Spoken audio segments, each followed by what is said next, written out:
Bonjour et bienvenue sur le Modcast, le podcast des Apéromotion. Chaque épisode est une occasion de partir à la rencontre de créatifs pour découvrir leur parcours, leur quotidien et la vision qu'ils ont de leur métier. Dans cet épisode, nous nous entretenons avec Yohan Petit, motion designer, musicien et artiste musical. On parle entre autres de ses créations musicales et visuelles qui les accompagnent, ainsi que de son trouble du déficit de l'attention récemment diagnostiqué et de l'impact que ça a dans sa vie personnelle et professionnelle. Je vous laisse découvrir notre échange. Bonne écoute! Bonjour à tous, trop content de vous retrouver pour un nouvel épisode du Modcast. Aujourd'hui, je suis à nouveau accompagné de Victor. Comment tu vas, Victor ? Hello José, ça va très bien et toi ? Ça va, merci. Merci de m'accompagner sur cet épisode. Avec plaisir. Aujourd'hui, donc on reçoit... juste avant, on avait un petit doute. Est-ce que ça se prononce Johan ou Yohan ? C'est le piège, ça se dit Yohan. Ça se dit Yohan. Ah, j'avais tort. Ouais. Bien fait de demander alors. Ok. Ça marche. Ok. C'est impossible de dire. Mes excuses pour les fois où on a prononcé Johan du coup.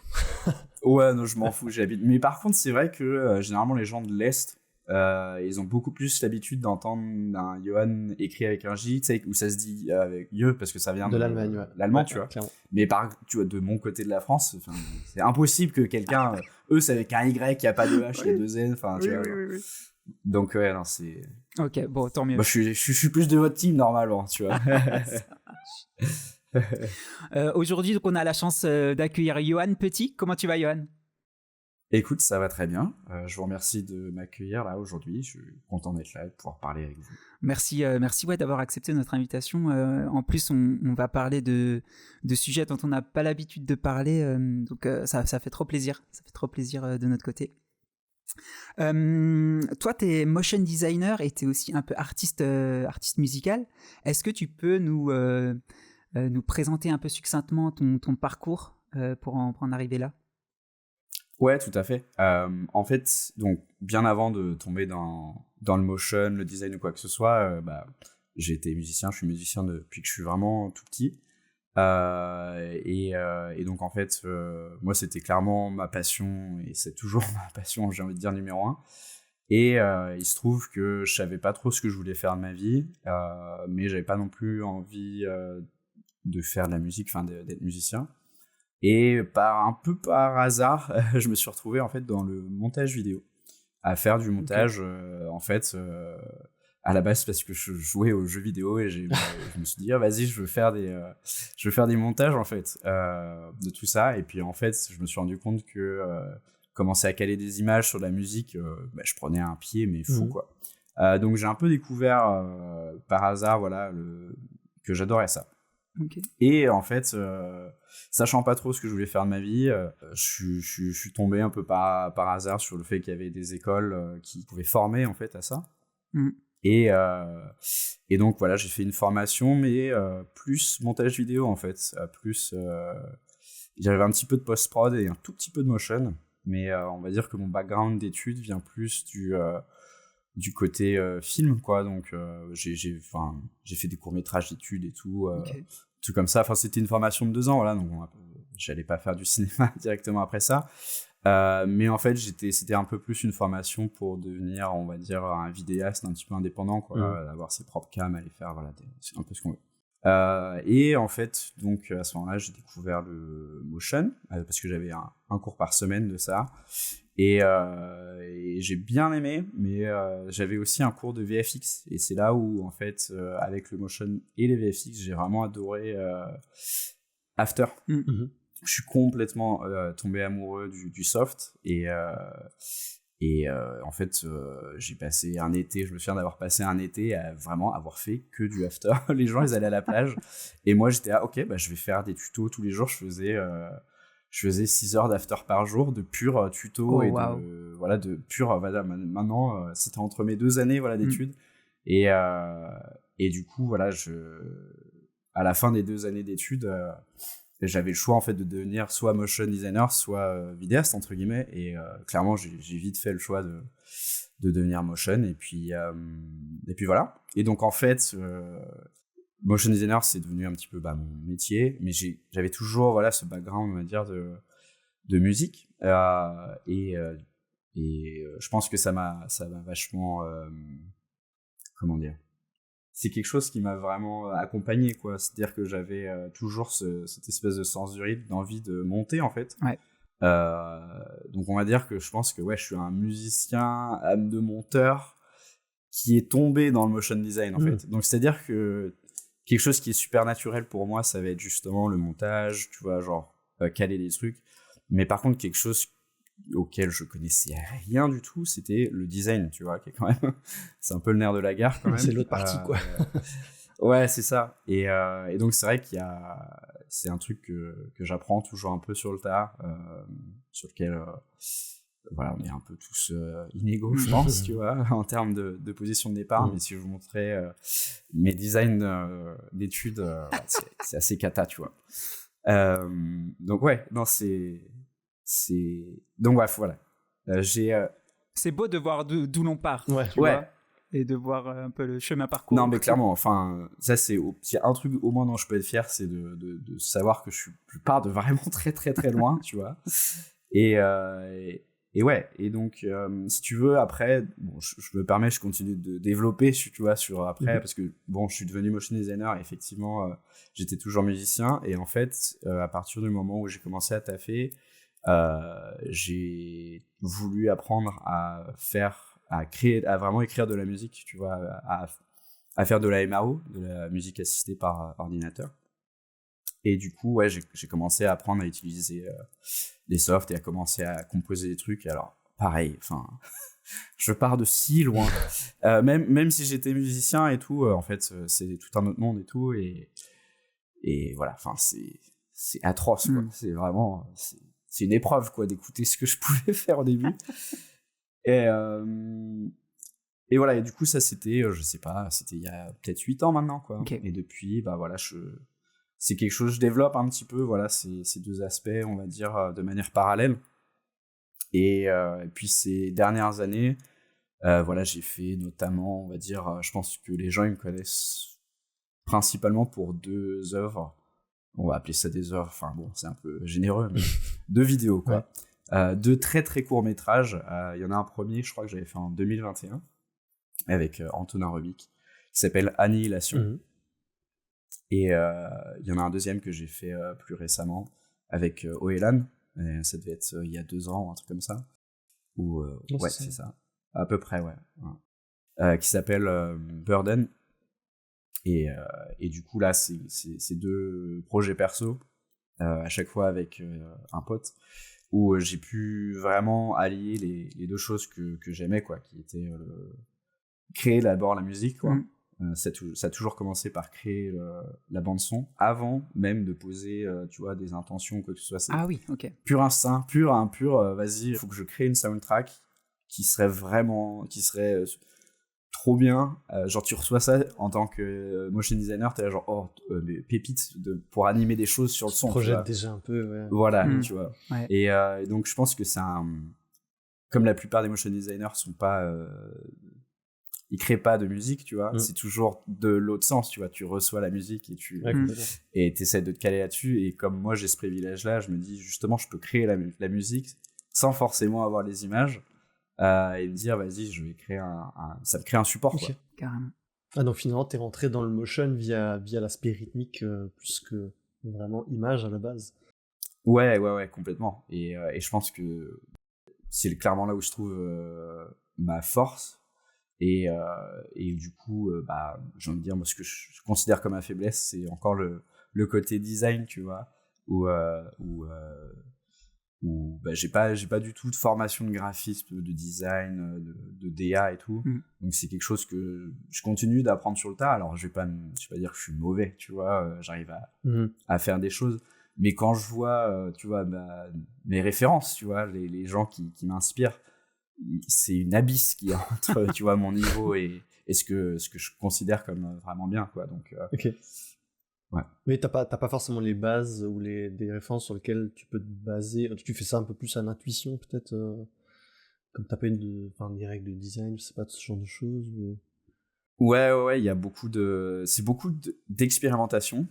En fait, je pense que comme tu expliquais, j'ai pas eu de formation là-dessus et je fonctionne beaucoup sur comme maintenant ça fait pas mal d'années quand même que je fais ce métier et que tu vois tu vas à des événements, tu vas dans des musées, tu vois. En fait, ton œil au fur et à mesure du temps, il s'affine, tu vois. Tu l'éduques. Tu comprends, exactement. Et donc du coup, je fais de plus en plus confiance à ça, tu vois. Autant avant, je pouvais me planter, tu vois, sur des designs, des choix de couleurs, des machins. Et je me rends compte avec le temps que c'est de plus en plus rare. Et donc, je peux de plus en plus me faire confiance. Et donc, en fait, ce qui fonctionne pour moi, c'est de juste expérimenter. Et puis de faire confiance, tu vois, quand il y a un truc où je suis là genre, ah, ok, ça, c'est intéressant. Tu vois, de le garder, de le faire évoluer. Et puis, tu vois, tant que ça m'attire pas l'œil, je continue d'expérimenter, de tester des trucs. Okay. Et après, ça, c'est vraiment ma manière de créer. C'est vraiment basé sur l'expérimentation. C'est pareil dans le son. Je pense que j'admire beaucoup, moi, les gens qui arrivent à créer, tu vois, qui ont déjà une vision. Ils ont déjà un truc dans leur tête et tout. Moi, j'ai pas cette capacité-là. J'ai jamais de choses visuelles dans ma tête. Et donc, moi, c'est toujours un truc, j'arrive, c'est page blanche, mais c'est cool parce que page blanche, ça veut aussi dire tout est possible. Donc, tu testes des trucs, tu vois. Et puis, tu vois un peu ce qui tombe, quoi. T'as pas de limite, quoi. Tu t'imposes rien, et puis tu laisses couler ce qui sort, quoi, finalement, entre guillemets. Ouais, c'est ça. Et après, je pense que quelque chose qui a évolué pour moi là-dessus, c'est quand même utiliser plus de références. C'est quelque chose que je commence à faire un peu plus récemment. Je détestais faire ça avant, aussi bien en musique qu'en images. Et en fait, je me rends compte que tu vois, c'est pas parce que tu as une référence que tu vas copier ou quoi que ce soit, en fait. Et c'est juste, ça te sert un petit peu de compas. Et c'est vrai qu'au final, ça aide pas mal, quoi. Donc ouais, ça paraît super basique, mais pour moi, c'est quelque chose que j'ai commencé à faire que récemment. Ne serait-ce que retomber sur des choses que tu as vues dans des références et te dire, ah oui, c'était pour ci, pour ça. Et donc, du coup, quand tu disais que tu fais évoluer, par exemple, quelque chose que tu aimes bien, essayer de comparer aussi, ça sert peut-être aussi à ça, les refs, non? Comment ça? Je disais pour comparer aussi ce que tu as actuellement versus ce que quand tu as regardé tes refs et que tu t'inspirais, ce qui marchait dans ces refs et Ouais, c'est vrai. C'est sûr que de toute façon, ça te permet un peu, carrément d'aiguiller et de comparer. Mais c'est un petit peu des conséquences différentes, je trouve, quand tu fais, pour moi, dans le visuel ou dans l'audio, quoi. Bon, après, ici, c'est un podcast de design, donc je vais pas trop passer de temps sur l'audio, mais c'est vrai que, pour moi, ça va dans les deux sens, mais, parce que ça va pas dans les deux sens. Ce que je veux dire, c'est que les deux sont liés, quoi, quand je fais un projet perso, mais la créativité, c'est pas pareil, je trouve, dans les deux domaines. Dans les deux domaines, okay. Ouais, c'est ça. On peut en parler aussi, hein. On va parler musique, hein, oui, faut surtout pas se brider. La dimension musique, comme tu dis, elle prend aussi une grande part dans tout ce que tu fais. Donc, c'est avec plaisir qu'on en parlera, et on a plusieurs questions là-dessus. Moi, je voulais juste rapidement revenir en arrière, là, parce qu'il y a un truc que tu as dit et j'ai un peu tiqué dessus. Tu parlais des montages jeux vidéo. Est-ce que tu parlais par hasard des fameux montages Call of Duty? Ouais, de toute façon, ce qui est marrant là-dessus, c'est que il y a deux générations, quoi. Il y a la génération des motion designers un petit peu plus jeunes que moi, genre les Justin Buisson et tout ça. Eux, c'était les vidéos Minecraft. Oui. Et moi, qui ai quelques années de plus que lui, bah oui, c'était Call of Duty. Et très précisément, c'était le tout premier Call of Duty, celui sorti en 2003, parce que, je sais pas, c'est encore un concours de circonstances, je suis tombé là-dessus. Et oui, et c'est comme ça que ça se trouve, il y a vraiment un monde où si j'avais pas joué à ce jeu vidéo, je ferais pas du tout ce métier-là. Oh punaise. Ah oui, les circonstances de fou. Comme quoi des mini trucs peuvent vraiment guider toute une voie de ta vie après. C'est ouf. Ah ouais. C'est rigolo parce qu'en fait, moi, ça me fait penser typiquement à un copain de Strasbourg aussi. J'allais dire. Comme quoi, c'est peut-être, mais qui s'appelle Lucas Abouche, qui aussi a commencé avec des montages Call of Duty, qui s'est intéressé à ça et du coup, qui a fait une formation, etc. Ouais, clairement. Après, j'ai des petites anecdotes rapides que je peux raconter là-dessus. Ouais, vraiment, c'était. Moi, c'est un quelqu'un de danois. C'était un joueur danois qui, lui, faisait déjà des montages et qui était là, genre, vas-y, je te montrais en visio comment il utilisait Sony Vegas Pro à l'époque pour faire du montage et des effets en même temps. Donc, faut imaginer faire du VFX sur l'équivalent de Premiere, tu vois. C'est à peu près ce truc-là, donc, où moi, je balançais des presets, enfin bref, voilà. Et donc, déjà, s'il n'y avait pas eu cette personne-là, j'aurais peut-être pas fait de montage là-dessus. Et puis après, si j'ai fait cette formation, moi à la base, j'avais genre 17 ans, tu vois, un truc comme ça. Et j'ai fait cette formation parce que j'étais là, ok, trop bien, ça va me permettre d'apprendre des nouveaux effets. Genre, tu sais, vraiment, genre, je vais devenir vraiment un gros boss d'effets pour faire des meilleurs montages Call of. J'étais si immature et je connaissais pas le design de tout ça, ou même le cinéma, j'avais pas vraiment trop de culture là-dedans. Je faisais vraiment ça à la base, tu vois, pour être là, genre, je deviendrais un gros boss. Et, tu veux toujours mettre plus, quoi. Call of. C'est ça. Fort heureusement, j'ai évolué depuis. Ah, je pense qu'on passe un peu tous par là au début, le côté tu veux en mettre de trop. Oui. Ouais. Pareil, si on rembobine un tout petit peu, tu disais pendant un été, tu t'es limite enfermé chez toi et t'as fait full tuto, quoi. Là, sur After.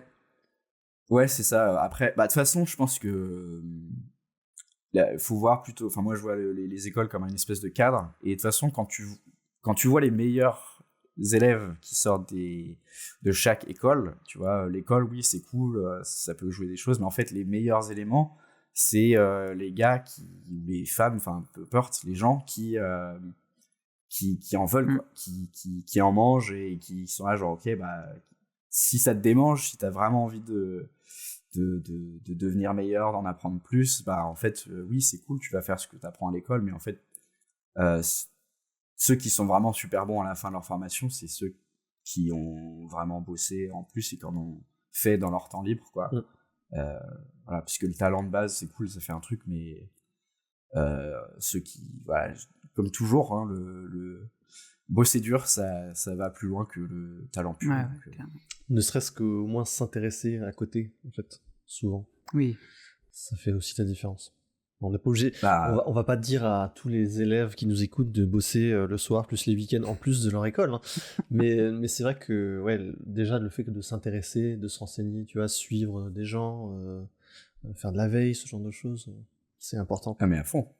Mais pour moi, tu bosses autant, tu fais autant de progrès en tapant un tuto que en allant au musée, tu vois. Je parle pas d'aller au musée et d'être là genre je vais étudier comment ils ont fait le lighting, tu vois. En fait, c'est un truc un peu passif. Ouais, complètement. Parce que tu vas voir des œuvres et tout, en fait, ton cerveau de manière automatique, il emmagasine toutes ces infos. Et puis après, si tu fais la démarche active d'étudier ces trucs-là, c'est super, hein. Je pense que effectivement, ce sera plus rapide. Mais ouais, en fait, juste aller au musée, dans des galeries d'art, des trucs comme ça, enfin peu importe, en fait, tu peux être inspiré de n'importe quoi, mais bon, c'est cool s'il y a quand même un rapport par rapport à ce que tu fais. Aller à des événements, des afterwork, par exemple. Regarde-le qui vient mettre sa petite pub là, le Victor. Non, après, je pense pas qu'à nous, parce que je sais que t'es à Nantes, il y a des choses aussi qui se font chez vous. Ouais. Donc, clairement. Après, ça vient aussi, ça vient se greffer à une autre partie qui est ultra importante, qui est le réseau. Parce que, tu vois, sur ces trucs-là, effectivement, dans les événements et tout, tu rencontres tes pairs, tu rencontres des gens, tu rencontres des étudiants et tout. Et le nombre d'opportunités que ça peut potentiellement créer, déjà, tu peux pas savoir qu'est-ce qui va en découler. Tu vas juste rencontrer des gens. Et ça se trouve, tu vas rencontrer une personne, puis 5 ans après, cette personne-là, elle est genre, j'ai pensé à toi. Et voilà. De ouf. Et après, c'est pas la seule raison pour laquelle tu devrais y aller, tu vois. Mais c'est une grosse partie du truc parce que, mine de rien, beaucoup de gens sont indépendants. Et quand t'es indépendant, si t'as aucun réseau, je parle même d'autres indépendants, tu vois, parce que c'est très difficile d'avoir du travail. Donc, quand t'as beaucoup de réseaux et que les gens, ils ont besoin d'un coup de main, tu vois, t'as plus de chances d'être appelé, etc. Ouais, faut pas sous-estimer ce biais-là, quoi. C'est vraiment important. À fond. Tu disais que t'as baigné dans la musique depuis très tôt. Est-ce que t'avais un instrument de prédilection ou Ouais, carrément. Bah, moi, c'était la batterie. Batterie à fond. Absolument Ouais. la batterie. Ouais, complètement. Euh, et j'ai toujours, enfin, voilà, je fais de la batterie. Ça fait 25 ans que je fais de la batterie, tu vois, Ok. sans m'être jamais arrêté. Ça fait pas 25 ans que j'en étudie, mais ouais. Et donc, je pense que ça se ressent beaucoup, quoi. Dans, on va dire, le sens du rythme, entre guillemets, ou le genre de montage que j'aime bien ou que je fais. Ouais. Ouais, c'est vraiment basé là-dessus. Enfin, mon alias aussi comment dire, d'artiste, enfin de son, c'est tout snares, tu vois. Enfin, snare, c'est la caisse claire, c'est une partie de la batterie, tu vois. Ça, c'est clairement, ça fait partie de, entre guillemets, mon identité, ouais. Yes, ok. T'avais dit un truc en mode, toi tu pars de la musique presque exclusivement et tu mets de l'image là-dessus. Ça me fait pas mal penser à, du coup il y a une sortie cinématographique récente là sur Kaamelott volume 2. Et moi j'ai appris que Astier il faisait beaucoup ça aussi. Il montait beaucoup sur de la musique et j'en avais aucune idée de ce truc-là. C'était marrant de voir Ah, ok, ouais. que ça se faisait aussi, même au cinéma, où lui, il part d'une musique, il va monter ses plans sur la musique. C'est la musique qui va guider tout le rythme du film après, quoi. Ouais, bah carrément, en fonction de tes types de séquences, tu vois, enfin, tu vois, souvent dans des films, des fois, tu vas avoir des séquences où, tu vois, c'est juste de la musique et t'as un espèce de montage. C'est clairement la musique, entre guillemets, qui va mener le montage. Puis après, il y a des styles de montage, quoi. Chacun a un peu son. Il y en a qui priorisent plus ou moins d'être guidés par la musique. Puis après, ça dépend du support, de quel type de choses tu crées, tu vois. Tu fais un reportage animalier, il y a peu de chances que tu vas essayer de caler tous tes trucs sur un. Tu vois. C'est clair, ouais.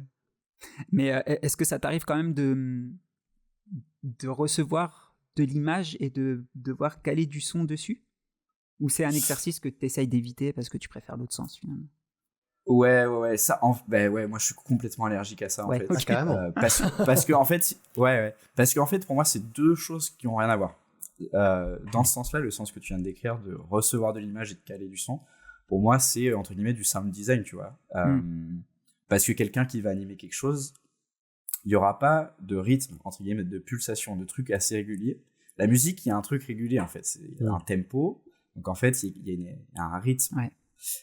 Quelqu'un qui anime, c'est très.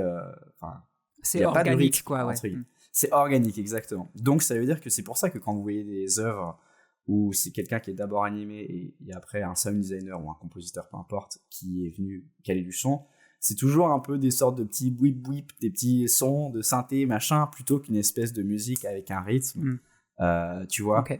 Et ça, du coup, pour moi, c'est deux disciplines très différentes. Et je respecte énormément les sound designers. Moi, peut-être que je saurais le faire, mais ça ne m'intéresse pas du tout. Ouais, d'accord. Vraiment pas du tout. Moi, justement, je trouve que c'est cool de faire un truc un peu à contre-courant, qui est pas habituel. Et parce que du coup, ça crée je trouve que ça crée des résultats qui sont un petit peu moins vus ou attendus. Après, je suis pas le seul à faire ça du tout. Hein. Mais dans le monde du motion, où justement, c'est toujours l'animation d'abord, et après, on vient caler un petit peu des petits blip-bloop dessus. C'est cool. Mais et puis en vrai, ça renforce vachement le propos, tu vois. C'est juste ces deux propositions différentes. Tu vois. Ok. Et voilà. Et si on parle de l'ordre, je sais pas, du jingle, tu vois, une petite compo de 5-10 secondes, peut-être qui te laisse un peu plus de liberté sur une anime logo, je sais pas, une intro, un truc. Ça s'est déjà arrivé ou... Ouais. Alors, pas forcément ça. Non, généralement, le truc que je fais depuis quelques temps, c'est d'autres motion designers qui viennent me contacter pour composer la musique de leur showreel. Ah yes, ok. Ça, c'est arrivé quelques fois. Le premier, c'était Aurélien Thomas. Ah yes, bah oui. Peut-être vous connaissez, ouais. Alors là, il a fait un nouveau showreel, mais le showreel d'avant, là, il m'avait contacté. Et j'avais fait son son, et c'est cool parce que ça avait bien marché, il était vachement content, et puis effectivement le montage qu'il avait fait dessus c'était super cool, et on avait fait ce truc là justement, j'avais d'abord fait ma propale, tu vois, sachant que lui, tu vois, il peut quand même donner des directives, il était là genre ok, je veux un truc un peu rythmé, tu vois, où ça donne des petites idées de montage et tout, et puis après lui ça lui donne, il a reçu après un support, tu vois, de montage sur lequel il peut quand même s'exprimer, tu vois, caler ou non les choses comme il veut. Et puis du coup après grâce à ça il y a eu pas mal d'autres motion designers qui m'ont appelé pour faire ça. C'est marrant, ouais. Et ouais, ça c'est cool, c'est un exercice que j'aime bien faire. Ouais. Ok. Mais je trouve effectivement que c'est pas exactement le même exercice que de faire de l'anime directement. Parce que du coup, un showreel, c'est plus un exercice de montage. Donc du coup, c'est vrai que, personnellement aussi, j'ai plus tendance à d'abord chercher une musique sur laquelle je vais monter mes plans pour avoir une rythmique, ou un rythme. Là où l'animation, en fait, alors je sais pas si c'est lié au au client, au budget, au deadline, etc. Parce que souvent, en fait, dans les process, tu vas d'abord faire la créa, le story, etc. Et souvent, la musique, pour la plupart des clients ou des commandes, c'est un peu un truc en bonus. Et donc, du coup, souvent, les gens, déjà, ne prennent pas forcément de composition musicale à proprement parler. C'est plus, on va prendre une musique qu'on a trouvée, on va la caler, plus le sound design, comme tu disais. Mais du coup, j'ai l'impression que c'est pas les mêmes logiques, ou du moins c'est pas les mêmes façons de faire. Et du coup, ça se prête beaucoup plus la création musicale effectivement à un showreel où tu vas faire juste un travail de montage. Là où c'est plus compliqué, à part si t'as vraiment fait toute ton anime déjà séquencé avec une animatique à la seconde près, etc. Et là, tu sais déjà comment tu vas tout calibrer. Ou est-ce que, par exemple, toi, t'aurais des techniques si demain, pour aider, je dis n'importe quoi, si on peut pas avoir déjà la musique avant, est-ce que par exemple on peut se caler sur un tempo, se définir un tempo, et du coup après toi sur cette base, ça t'arrivera mieux à caler cette animation, ou comment ça peut se passer? Je pense qu'en fait, si tu veux, déjà c'est une question de montage, c'est-à-dire que ça dépend de ce que tu crées, et puis après, montage ne veut pas forcément dire caler sur la musique, tu vois. C'est juste d'avoir une relation entre ta musique et ton image. Ça veut pas dire tout le temps caler, tu vois, toutes tes cuts sur un moment de la musique. Des fois, les meilleures cuts, elles sont en plein milieu d'un truc, tu vois, ou pas du tout calées sur quelque chose, parce que ta cut, elle doit pas être au détriment de l'histoire que tu racontes au niveau image, tu vois. C'est toujours une espèce d'équilibre, et ça, c'est un peu un piège aussi de montage. T'as une musique un peu rythmée, c'est de caler toutes tes cuts, tu vois, sur le rythme. Ça, c'est un peu voilà, le truc de base.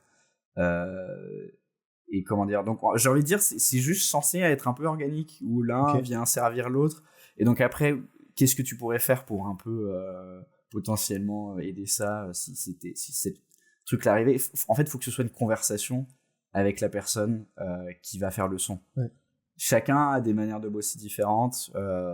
Chacun va te proposer quelque chose. Tout le monde n'est pas forcément capable de faire du sound design ou de la compo ou machin, tu vois. Donc, en fait, il faut voir ça comme une collab. Et dans les collabs, je pense, c'est comme dans les couples, c'est la communication. Avant tout fait. Et voilà, faut communiquer, faut pas arriver avec le truc fini et être là genre démerde-toi. Ok, non. Enfin, après, c'est possible, tu vois. Je veux dire, il y a des gens, ils ont leur anime, ils sont là genre vas-y, cale un truc dessus. Et c'est possible, tu vois. Il y a des gens qui le font. Et pour moi, c'est là où on arrive plus sur du sound design, effectivement, tu vois, où tu vas venir vraiment caler des trucs. Et puis toute musique qui accompagne un motion n'est pas obligée d'avoir un rythme aussi, tu vois. Ah oui. Tu vois, ça peut juste être des sortes de nappes, des petits des bruitages, quoi. Des ambiances. Tu vois. Donc après, moi c'est juste dans mon style et en tant que batteur, je vais faire des choses très rythmées, mais c'est une question de dire.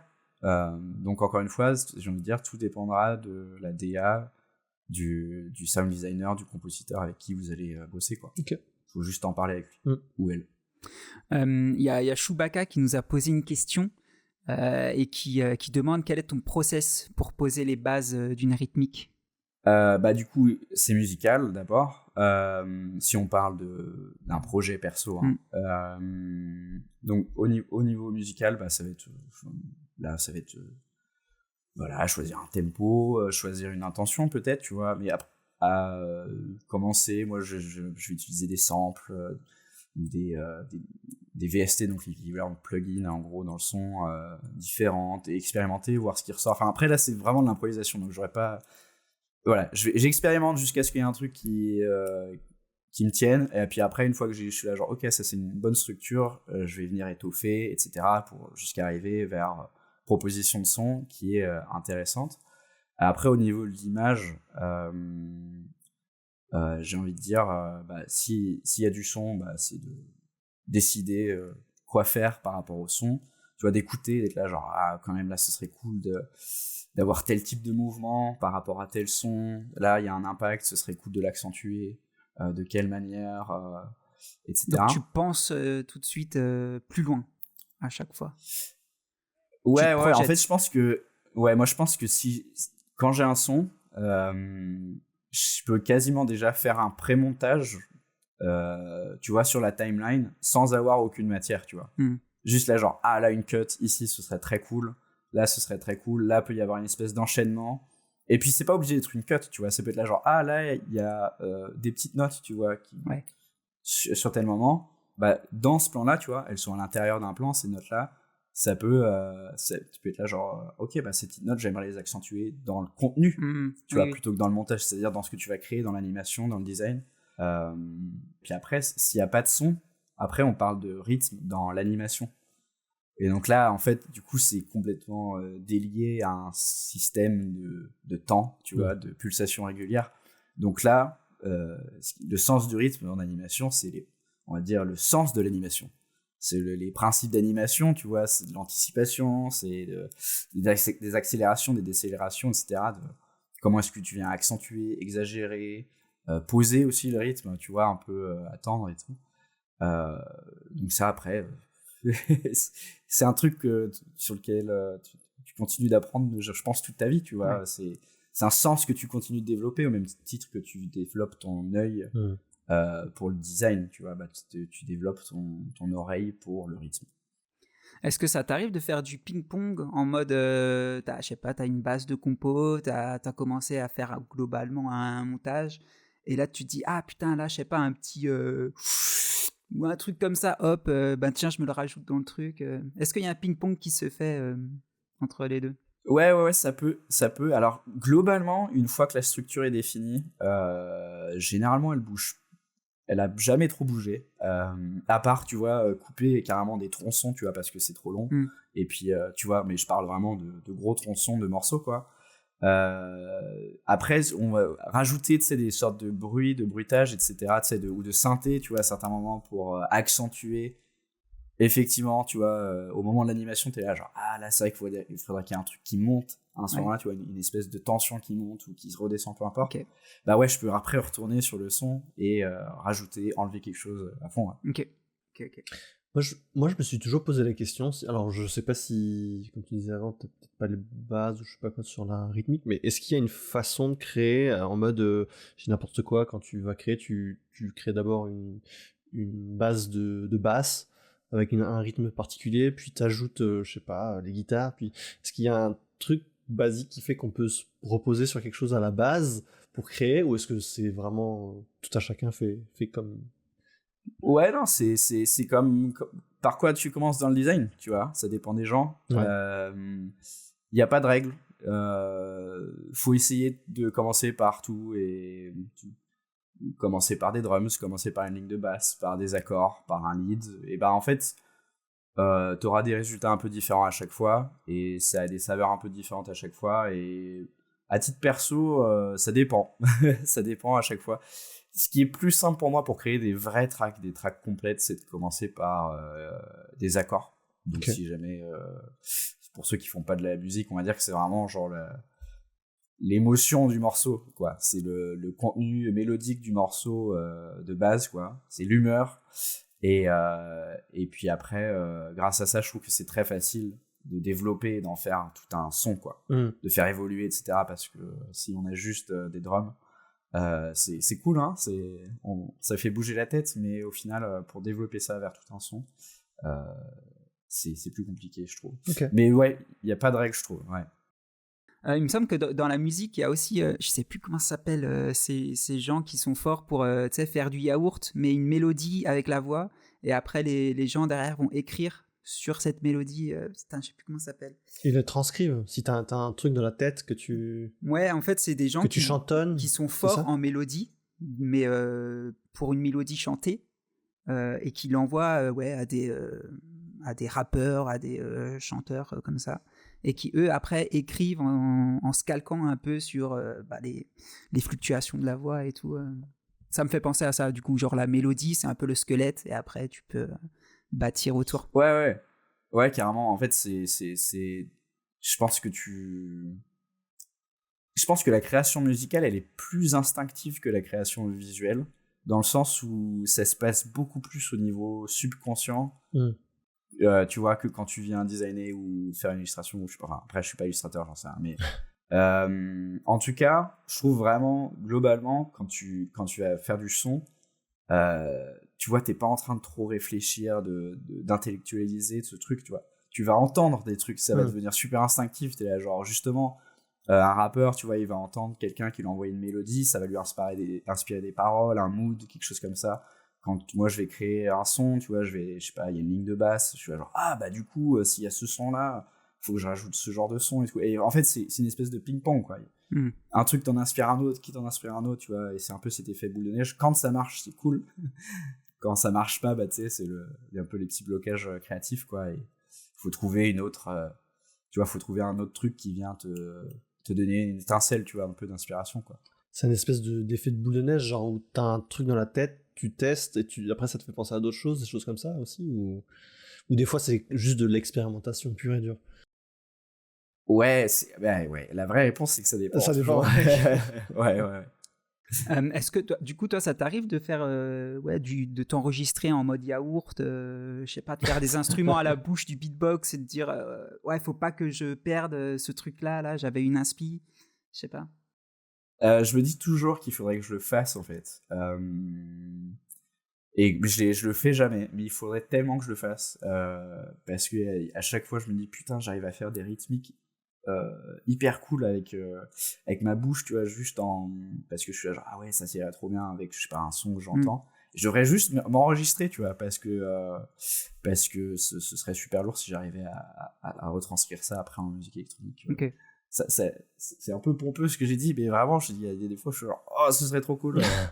je me auto-hype, tu vois, et puis après, je me retrouve derrière l'ordi, et ce que je fais, c'est éclaté. Tu fais pas les fameuses notes audio, c'est pas Orelsan qui fait beaucoup ça, les notes audio, il note tout, même les textes, quoi. Ou même, je sais pas, tu te balades dans la rue et je sais pas, il y a un klaxon qui est en mode oh putain ouf, ou je sais pas, une porte qui claque, j'en sais rien, tu vois. Est-ce que des fois ça peut te parler, ou je sais pas, tu vas te retourner, te dire en mode ah oui. Ouais. J'ai fait ça quand j'ai fait un gros voyage il y a 2 ans. J'ai fait un gros tour d'Asie pendant plusieurs mois, et je me suis dit ça, j'étais là, vas-y, je vais juste enregistrer avec mon téléphone n'importe quoi, tu vois, de temps en temps. Quand je me dis en fait, j'ai des enregistrements d'ambiance de ville, de n'importe quoi, de trains qui passent, d'oiseaux, de gens qui parlent, enfin vraiment n'importe quoi. Et j'ai réutilisé certains de ces sons justement dans l'EP que j'ai écrit quand j'y étais, qui est le seul EP pour l'instant que j'ai sorti avec Two Snares. Et après, est-ce qu'on peut deviner que les sons que j'ai utilisés, voilà, c'était des ambiances, c'est vraiment des petits détails, quoi. Mais justement, c'est pas quelque chose que j'avais fait jusqu'ici, mais c'était un truc où, pour moi, je trouvais ça cool dans la démarche d'intégrer un peu des endroits dans lesquels j'ai été, et des choses que j'ai entendues dans les sons, même si c'est de l'ordre du détail, tu vois, ou si c'est retransformé derrière pour que ça ressemble pas forcément au truc de base, je m'en fiche, tu vois. C'est plus pour moi que je le faisais. Un petit easter egg dans ce sens-là, tu vois. Toi-même, quoi. Ouais. À fond. Et l'EP s'appelle comment, du coup? Si on c'est c'est Sing Through, donc sur Spotify, n'importe où, de toutes les de Two Snares. Et il y a pas mal de petits easter eggs. Trop cool. Donc qui me font bien marrer d'écouter. Est-ce que ça te parle la track de tes rêves de Mosimann, là? Je tombe souvent sur ces trucs, Quentin Mosimann qui demande à des gens ce serait quoi ta track de rêve, et les gens ils partent dans des délires de fou, et après lui il essaye de mettre en musique du coup toutes les inputs que les gens lui ont donné. Je trouvais ça marrant un peu comme concept. Ah ouais, non, ça me dit rien. Est-ce que tu me demandes que serait la track de mes rêves, du coup Non. Non, je sais pas, mais enfin, du coup, ça m'a fait penser à ça un peu avec les showreels de Aurélien, par exemple, quand on me demande un truc. Est-ce que ça peut se traduire de cette manière? Il va te dire, ben moi, je sais pas, j'adore quand DBZ, enfin, quand Sangoku, il lâche son aura, j'aime trop ce bruit. Est-ce que tu peux l'intégrer d'une certaine manière? Je sais pas.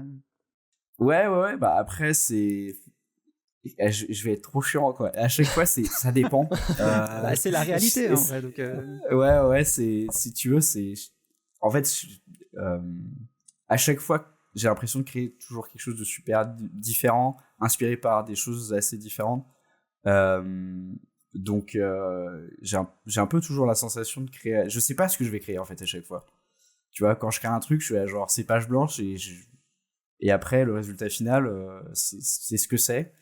Et peu importe, entre guillemets, okay. Tu vois, genre, si ça me plaît, c'est cool, et puis je le partage, et si ça me plaît pas, tant pis, je me suis quand même amusé à le faire, tu vois. Ouais, ok, ça marche. Victor, je te laisse peut-être enchaîner un peu sur la partie un peu plus créa et tout. Bon, on l'a déjà un petit peu abordé, mais si tu veux prendre un peu le lead sur cette partie. Alors moi, j'aurais bien aimé parler peut-être un peu plus en détail de Two Snares, parce que c'est vrai qu'on en parle depuis avant. L'aspect plus musical, du coup, de ton travail. Et moi, je me posais la question, comment ça t'est venu? Est-ce que c'est une envie particulière d'être identifié? Parce que moi, si tu veux, j'identifie vachement ça en mode producteur musical, qui pourrait par exemple produire de la musique aussi pour des artistes, donc, qui sort un peu de l'aspect motion, du coup. Est-ce que toi, c'était l'idée derrière ça, ou est-ce que il y avait autre chose? Voilà, si tu peux nous expliquer. Ouais, c'est-à-dire qu'en fait, il fallait forcément que ce soit dissocié un petit peu de mon nom, parce que mon nom, c'est mon job. Tu vois, j'ai pas d'alias de motion designer, tu vois. Je suis les gens, enfin, c'est Yoann Petit, mes clients, c'est Yoann Petit, tout, et j'avais pas envie que mon projet perso, tu vois. En fait, c'est mon projet perso de son, tu vois. C'est mon exutoire, et du coup, avant, en fait, j'avais entre guillemets un groupe. On était deux batteurs, qui s'appelait Swivel Sight en 2 mots. Okay. Et on faisait un truc justement, on faisait 2 batteries, etc. Je faisais les visuels, on avait des synthés, c'était tout un schmilblick, c'était très cool. Et puis au final, on a arrêté le projet, et moi je voulais continuer de faire de la musique électronique, et puis juste de sortir de temps en temps un petit peu, moi, ce qui me plaisait, ce que je trouve qui vaut le coup d'être partagé, quoi. Mais sans trop forcément d'ambition, quoi. Sans trop de...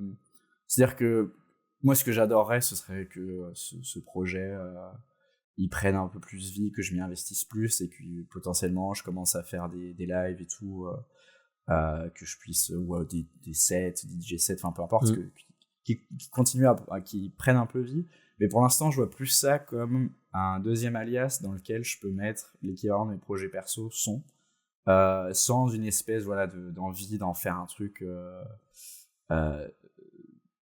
d'investir du temps, des thunes pour en faire devenir un vrai projet, tu vois, d'artiste, tu vois. C'est plus un side project dans lequel tu peux t'épanouir et faire un peu ce que tu as envie de faire en termes de son. Ouais. Ok. Ouais, effectivement. C'est cool. Et du coup, il y a aussi toute une partie quand même liée, parce que j'ai vu que tu as fait un peu une espèce de pochette d'album, ce genre de choses quand même en motion, des choses comme ça. Donc du coup, c'est aussi une excuse pour faire aussi du motion dans ce projet-là, quoi, je suppose. Ouais, c'est ça. C'est-à-dire que ça me donne des prétextes pour faire des projets perso. Parce que, en fait, si je peux lier mes 2 passions, tu vois, d'image et de son en même temps, c'est très cool. Mais justement, avec le projet d'avant, là, on était les 2 batteries, et on composait ensemble, et je faisais les visuels, tu vois.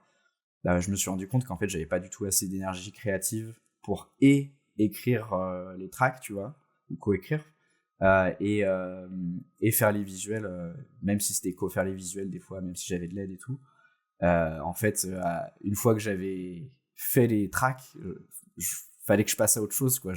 J'avais plus de motivation pour pour faire quoi que ce soit dessus. Et donc, du coup, quand il était l'heure de faire des visuels dessus, j'avais plus du tout de motivation. Je faisais des trucs un peu à la va-vite, quoi. Et je me rends compte que c'est encore un peu le cas, surtout Snares, quoi. Une fois que j'ai fait mon son, il faut que je fasse un artwork, et du coup, je suis là. J'ai plus beaucoup de motivation, et je pense que ça va suivre un petit peu sur ce qu'on va peut-être parler après, ce dont j'aimerais parler justement avec les problèmes de motivation, etc. Ouais. Okay. Et ça peut intervenir justement dans ce genre de moment, quoi. Carrément.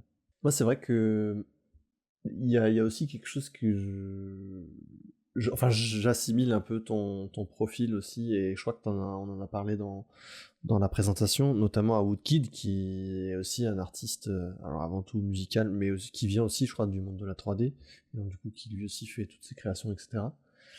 Et qui a un aspect beaucoup plus global, une vision très large artistique sur tout ce qu'il fait, même, je crois, scéno, etc. Est-ce que toi, c'est quelque chose qui t'intéresse, justement, à terme de, je sais pas, de bifurquer sur un espèce de profil comme ça, ou c'est pas du tout l'idée pour l'instant, t'en sais rien? En vrai, je pense que c'est clairement mon rêve, Okay. tu vois. Ouais. Mais je suis un peu réaliste aussi, tu vois, et parce que c'est mon rêve, mais j'ai pas non plus forcément envie de me casser les dents dessus.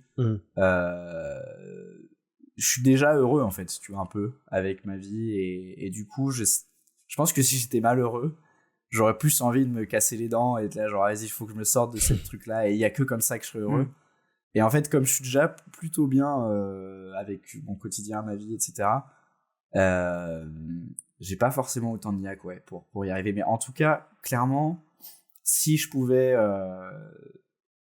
mener, tu vois, genre arriver à ce stade-là, tu vois, d'écrire des tracks et d'après de pouvoir réfléchir à des visuels et de collaborer avec des gens, et après aussi sur des scénos et tout, ce serait vraiment mortel, quoi. Parce que je pense aussi que j'aurais peut-être une propale cool à faire. Enfin, je pense que littéralement, je me sens presque né pour ça, tu vois. Mais si je le fais pas, c'est pas grave, je pourrais mourir tranquille, tu vois. Mais c'est vrai que si je pouvais le proposer, tu vois, aux gens, et ça pourrait peut-être trouver son public, un public, tu vois.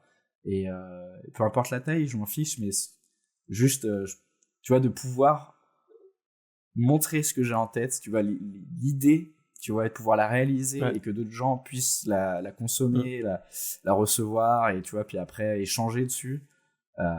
Ouais, ce serait incroyable. Mais j'ai déjà eu des avant-goûts de ça, tu vois. J'ai déjà fait des concerts, j'ai déjà fait la version un peu miniature de ça avec Swivel Set. On a fait des concerts, j'ai pu faire des visuels.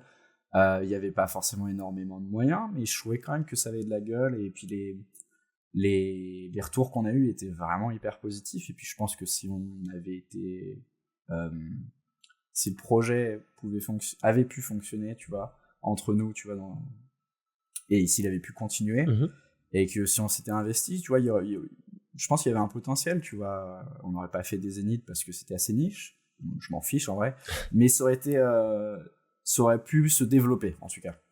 Ouais, clairement. Et puis voilà, peut-être que c'est pas à l'abri qu'un jour je sois là, genre, ok, let's go, tout Snares, je m'y investis pour de vrai, et puis que je vois, tu vois, juste que je me dise, voilà, si un jour j'ai vraiment envie de m'y investir, on verra ce que ça donne.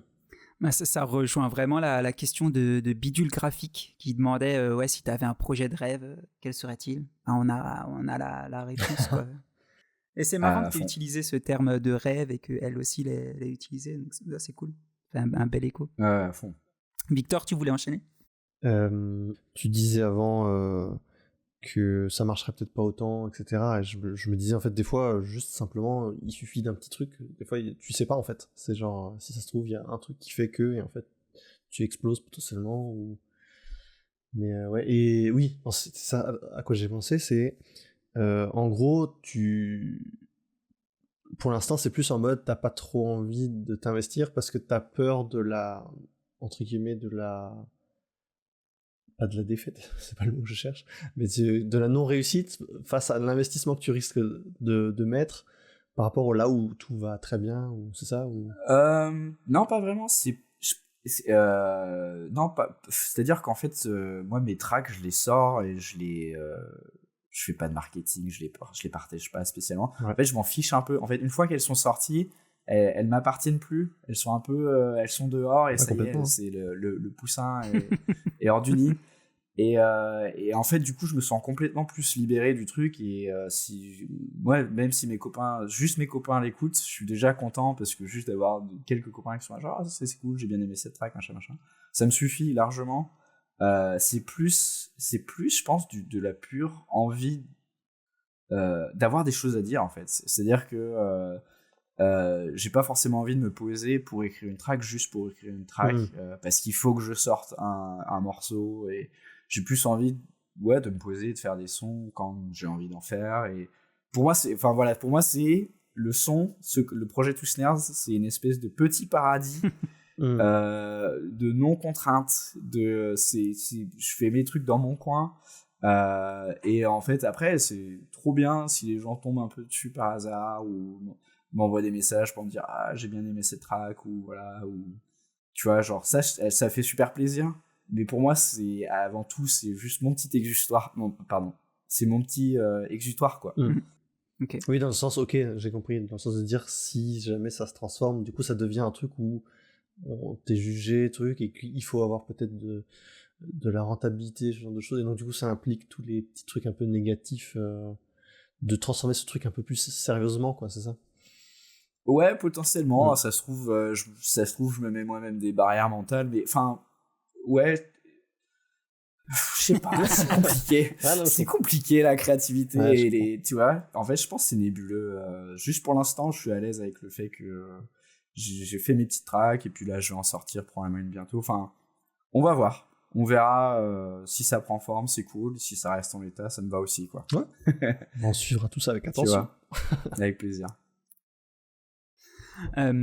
J'ai vu qu'il y avait quand même une sorte de, comment dire, d'opposition entre ton style musical que tu crées, où ça va être très énergique, ça va pulser à 120 à l'heure, le délire, et ton univers plus visuel, où là ça va être plus flottant, ça va être plus atmosphérique, onirique, limite mystique, des figures centrées qui ont toute l'attention, etc.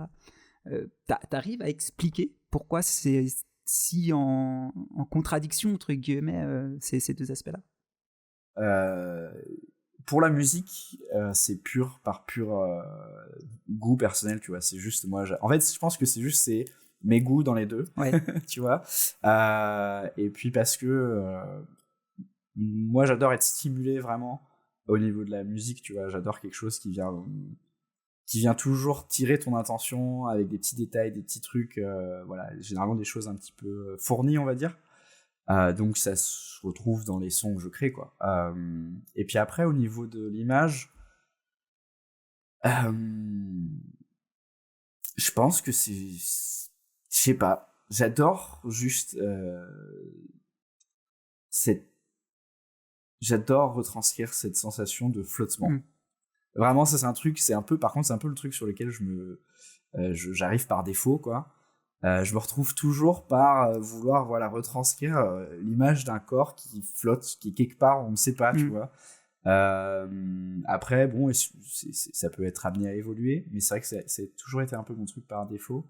Mais en fait, pour moi, ça va aussi dans la musique que je crée. En fait, j'adore justement avoir 1 milliard de trucs qui viennent tu vois, hyper rythmés ou qui sont super rapides. Mais en fait, souvent dans mes sons, j'ai par-dessus des notes super lentes qui viennent genre vraiment s'étaler, tu vois, sur la longueur. Et en fait, j'adore avoir 2 conversations, tu vois, une conversation de quelqu'un qui t'envoie des barrages de mots, ouais. Et quelque chose d'autre qui te raconte juste quelques mots sur le long d'une track, tu vois. Et justement, j'adore ce truc un peu à 2 vitesses, et surtout dans le son. Mais du coup, je pense qu'il y a ce côté-là flottant, en fait, pour moi, il est aussi dans le son, tu vois, par ces notes un peu flottantes qu'on peut retrouver, tu vois. Ok. Ouais, c'était marrant de voir cette dichotomie un peu, c'était intéressant. Du coup, on n'a même pas mis vraiment de mots un peu sur ton style. Comment tu définirais ta musique? Ma musique, elle est électronique. elle est très rythmée. Je pense pas qu'elles s'inscrivent forcément dans un style particulier. Il y a aussi bien des trucs assez briqués, un peu UK garage, que des influences peut-être un peu drum and bass, mais aussi et forcément 1 milliard d'influences de percussion, de batterie, mais aussi de percussion du monde. Des fois, je vais mettre des samples, voilà, de percussion africaine et tout. Ça peut aussi me donner des idées, tu vois, de rythmique, etc. Donc en fait, c'est vraiment un globi-boulga de toutes mes influences musicales qui sont ultra diverses. Et j'essaye le plus possible de rendre ça cohérent, tu vois, pour que ça reste, tu vois, qu'il y ait quand même une DA globale. Mais après, me demander à quoi ça ressemble cette DA globale, j'en sais rien. Tout ce que je peux, à la limite, juste, je serais curieux si les gens, par hasard, du coup, me découvrent grâce à ce podcast, qu'ils écoutent peut-être ce que je fais, le pays que j'ai sorti, et qu'ils me disent à quoi eux ça leur fait penser. En vrai, je serais hyper curieux parce que j'en sais rien. Ok. Parce que après c'est toujours aussi difficile. Il y a des trucs maintenant qui existent. Je vois souvent sur le Spotify Rap des trucs comme ça. T'as les espèces de, comment on appelle ça, des types de musique quoi en gros. Ah oui. Et des fois t'as des trucs que Ah oui. Mais qu'est-ce que c'est que ça? Genre, j'ai déjà vu des vapor Twitch, des trucs comme ça. J'ai eu celui-là aussi. J'ai eu celui-là. Mais oui, on dirait des noms de sorts de League of Legends. C'est ça. C'est pas trop. Oui, carrément. Mais il me semble même que dans la description d'un de tes posts, il y avait Jungle Bass à un moment donné. Je me suis dit, ah oui, Jungle Bass. Non, okay. ça je suis quasiment sûr que du coup, ça c'était le truc qui a été écrit par mon pote. On avait fait un post en cross-post, okay. là, genre, en collab, là. Et c'était lui qui avait dû écrire, je pense, la description. Mais ouais, enfin, Jungle, c'est un truc ultra rythmé, puis après, basse musique. D'accord, ok. Voilà, je pense que c'est un peu ça. Oui. Mais oui, je pense que jungle et basse musique, ça peut un peu... Ouais, parce que t'as toujours des catégories mères, après des sous-catégories. C'est très compliqué, en fait. Tu peux tout mélanger aussi, bref. Ouais, et puis en vrai, on s'en fout. De ouf. Voilà. Pourquoi vouloir mettre des étiquettes, finalement? Ouais. Est-ce que tu connais Edouard Dove sur Insta? Edouard Dove. Il me fait trop penser un peu, du coup, à ton univers aussi. Ouais, à fond, il est super fort, justement, ouais, pour faire des choses un peu rythmées. Et puis il est devenu super fort aussi techniquement. Carrément, je peux complètement comprendre le lien que tu trouves. C'est pas trop ce qui me titille, tu vois, graphiquement.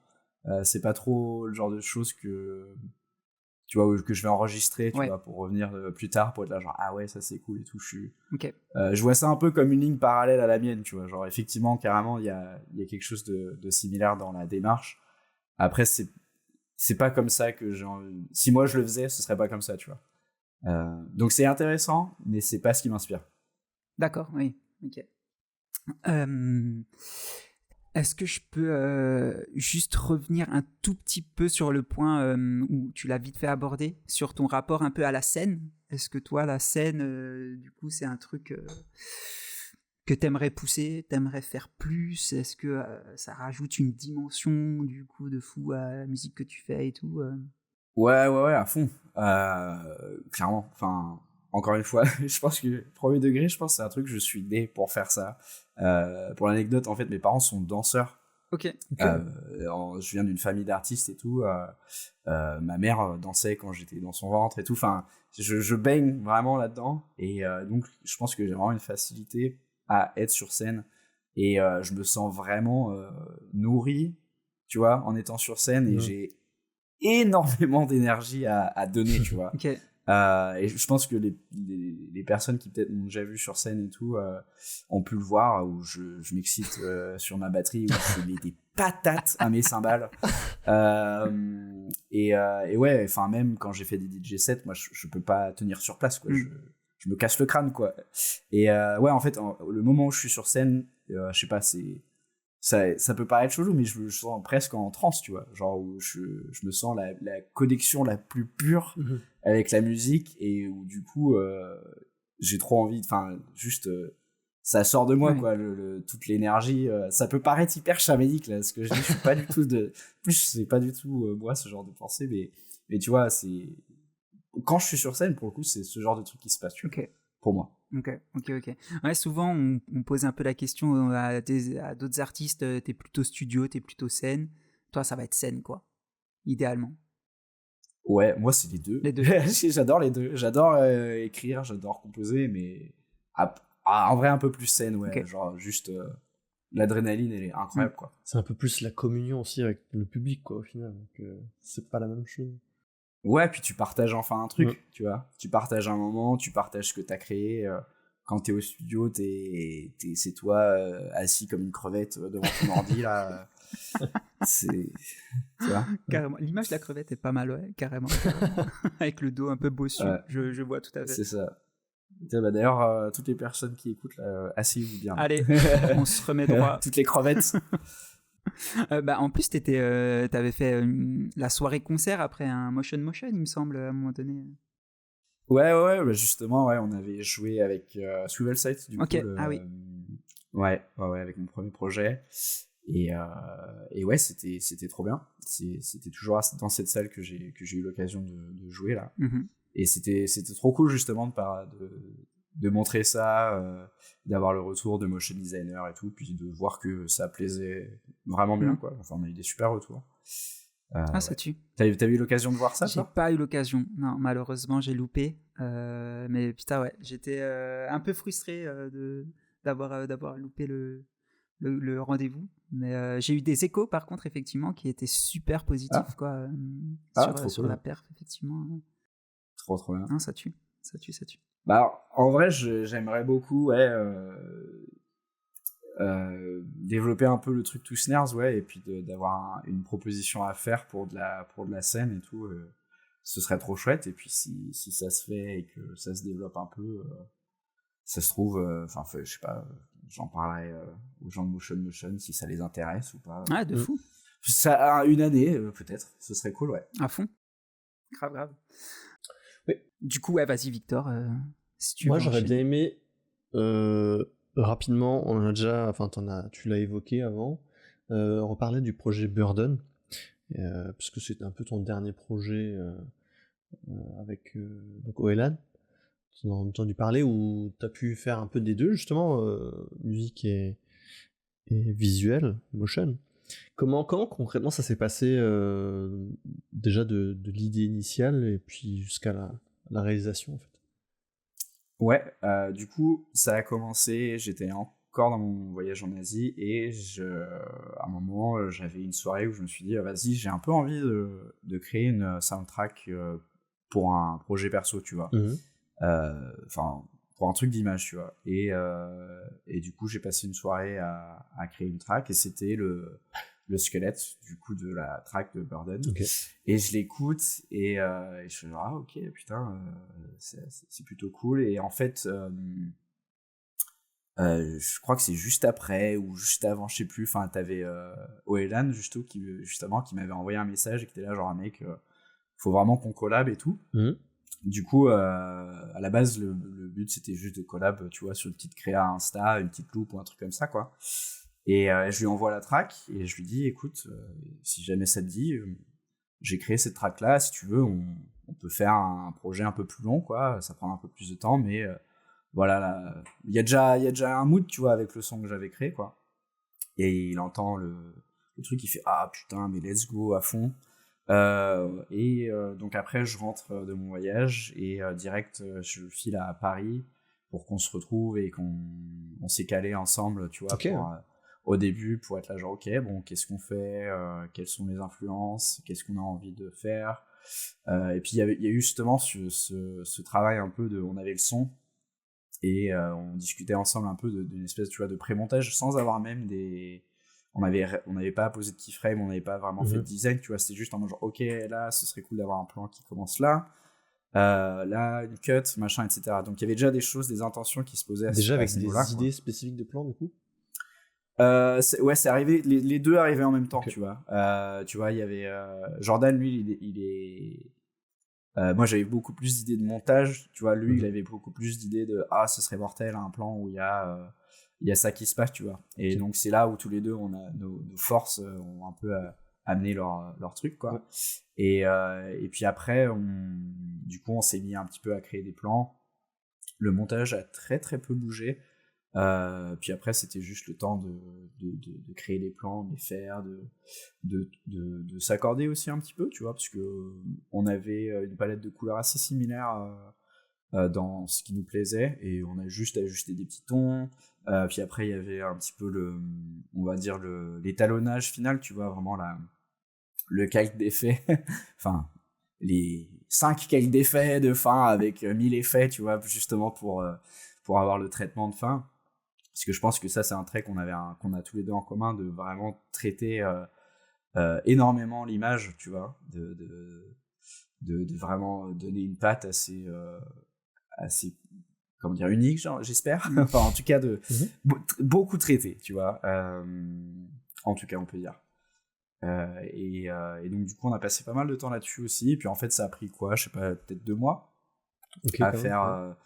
Parce que on avait tous les deux aussi du taf un peu à côté et tout, donc c'était et on a échangé, et puis voilà, en 2 mois après c'était prêt, et voilà, il y a pas grand chose à dire. Question bête, qu'est-ce qui a fait que cette collab se soit faite avec Oelan précisément? Vous êtes potes dans la vraie vie, t'avais directement son style visuel en tête quand t'as fait la track? Ouais. En fait, on s'est rencontrés encore une fois par coïncidence énorme à l'époque au Portugal. Ah yes. Et c'était une coïncidence de dingue. Genre, moi je pars une semaine avec 2 potes sur un coup de tête à Lisbonne, une semaine.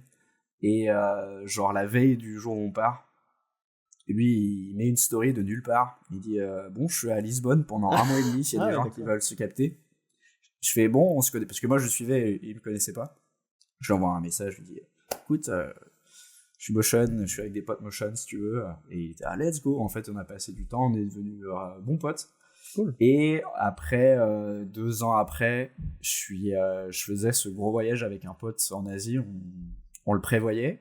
Et je le croise à Motion, je lui dis écoute, on va faire ce voyage si jamais t'as envie de te greffer, parce qu'il aime bien voyager et tout. Je fais écoute, on va passer au Japon, en Corée et tout, si t'as envie de venir 15 jours, voilà, c'est avec plaisir. Il fait carrément, c'est pas tombé dans l'oreille d'un sourd. Il me rappelle genre 2 semaines après, il me fait bon, est-ce que c'est possible de vous suivre pendant genre 2 mois? Ah yes. Parce qu'il était trop chaud en fait, et on était vas-y bien sûr, et il a passé une bonne partie du voyage avec nous, tu vois, à faire ça, et on s'est vachement approché en plus grâce à ça, et on a fait plein d'expos, enfin tu vois, il y a eu pas mal de trucs en commun, et donc après, une fois qu'il s'est barré, j'ai posté une créa perso, et c'est en postant cette créa où il a dit mec, c'est bon là, faut qu'on collab. Parce que je pense que effectivement, peut-être le fait d'avoir traîné avec lui, peut-être que ça m'a un peu aussi inspiré, tu vois, ou ça inconsciemment, tu vois, je pense que ça a dû ressortir un peu, et ça a dû plus lui parler peut-être à ce moment-là, ce que j'ai créé juste après, quoi. Donc okay, voilà. Encore une fois, un jeu de circonstances. C'est marrant. Dans un sens. Ça rejoint un peu le réseautage dont on parlait avant, finalement. Bah ouais, tu sais pas du tout quand tu rencontres quelqu'un. Ouais, clairement. Ouais. Et ne pas hésiter, quand il y a des bouteilles à la mer qui sont lancées, de saisir ces bouteilles. Écoute, moi je suis de passage à Lisbonne, tiens, on va se boire un verre et tout. Enfin, saisir un peu les opportunités qui se présentent, quoi.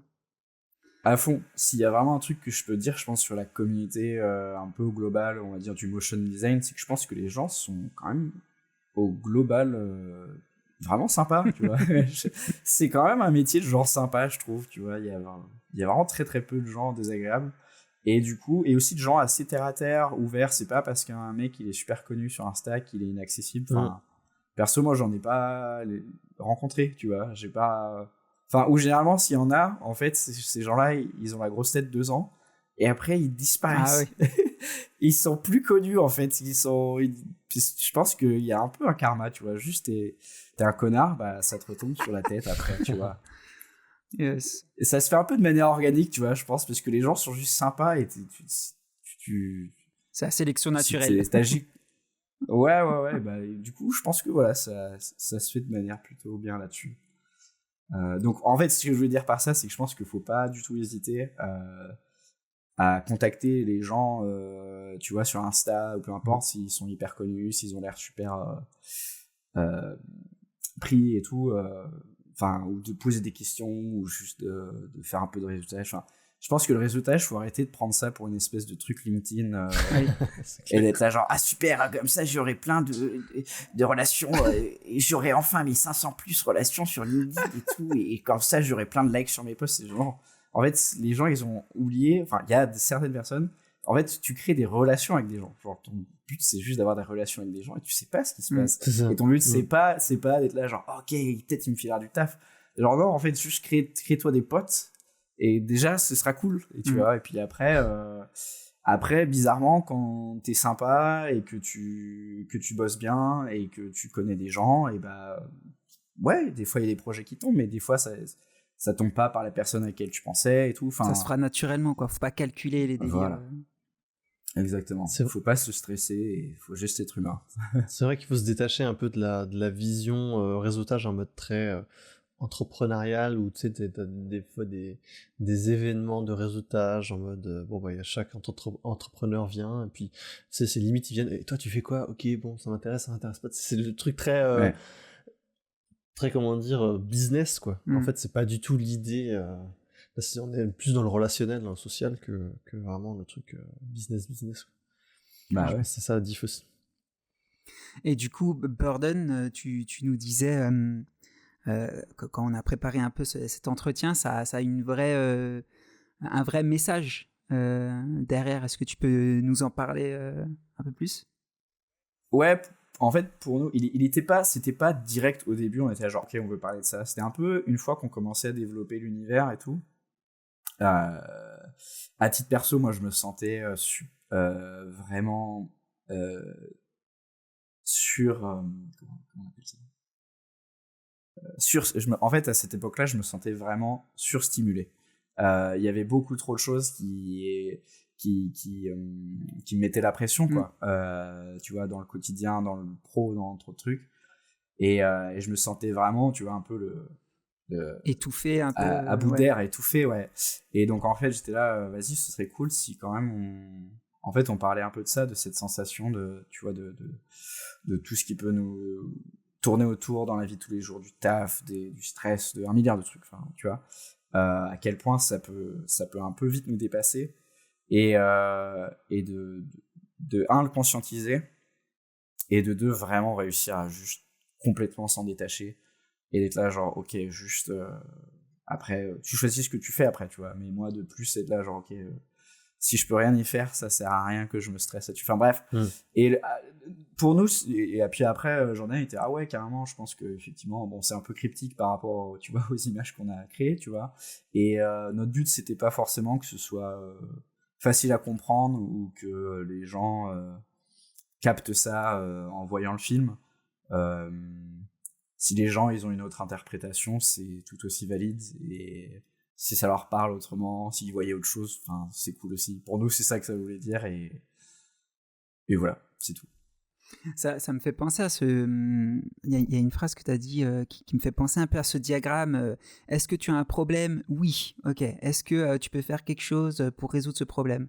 Non, tu peux rien faire. Bon, du coup, c'est ok. Tu peux rien faire, t'as pas le pouvoir là-dessus. Est-ce que tu peux faire quelque chose dessus ? Oui. Ok. Donc, t'as des leviers pour régler ce problème. Donc, finalement, c'est plus un problème. Ou est-ce que de base, est-ce que t'as un problème ? Non, pas forcément. Bon, ok, tout va bien.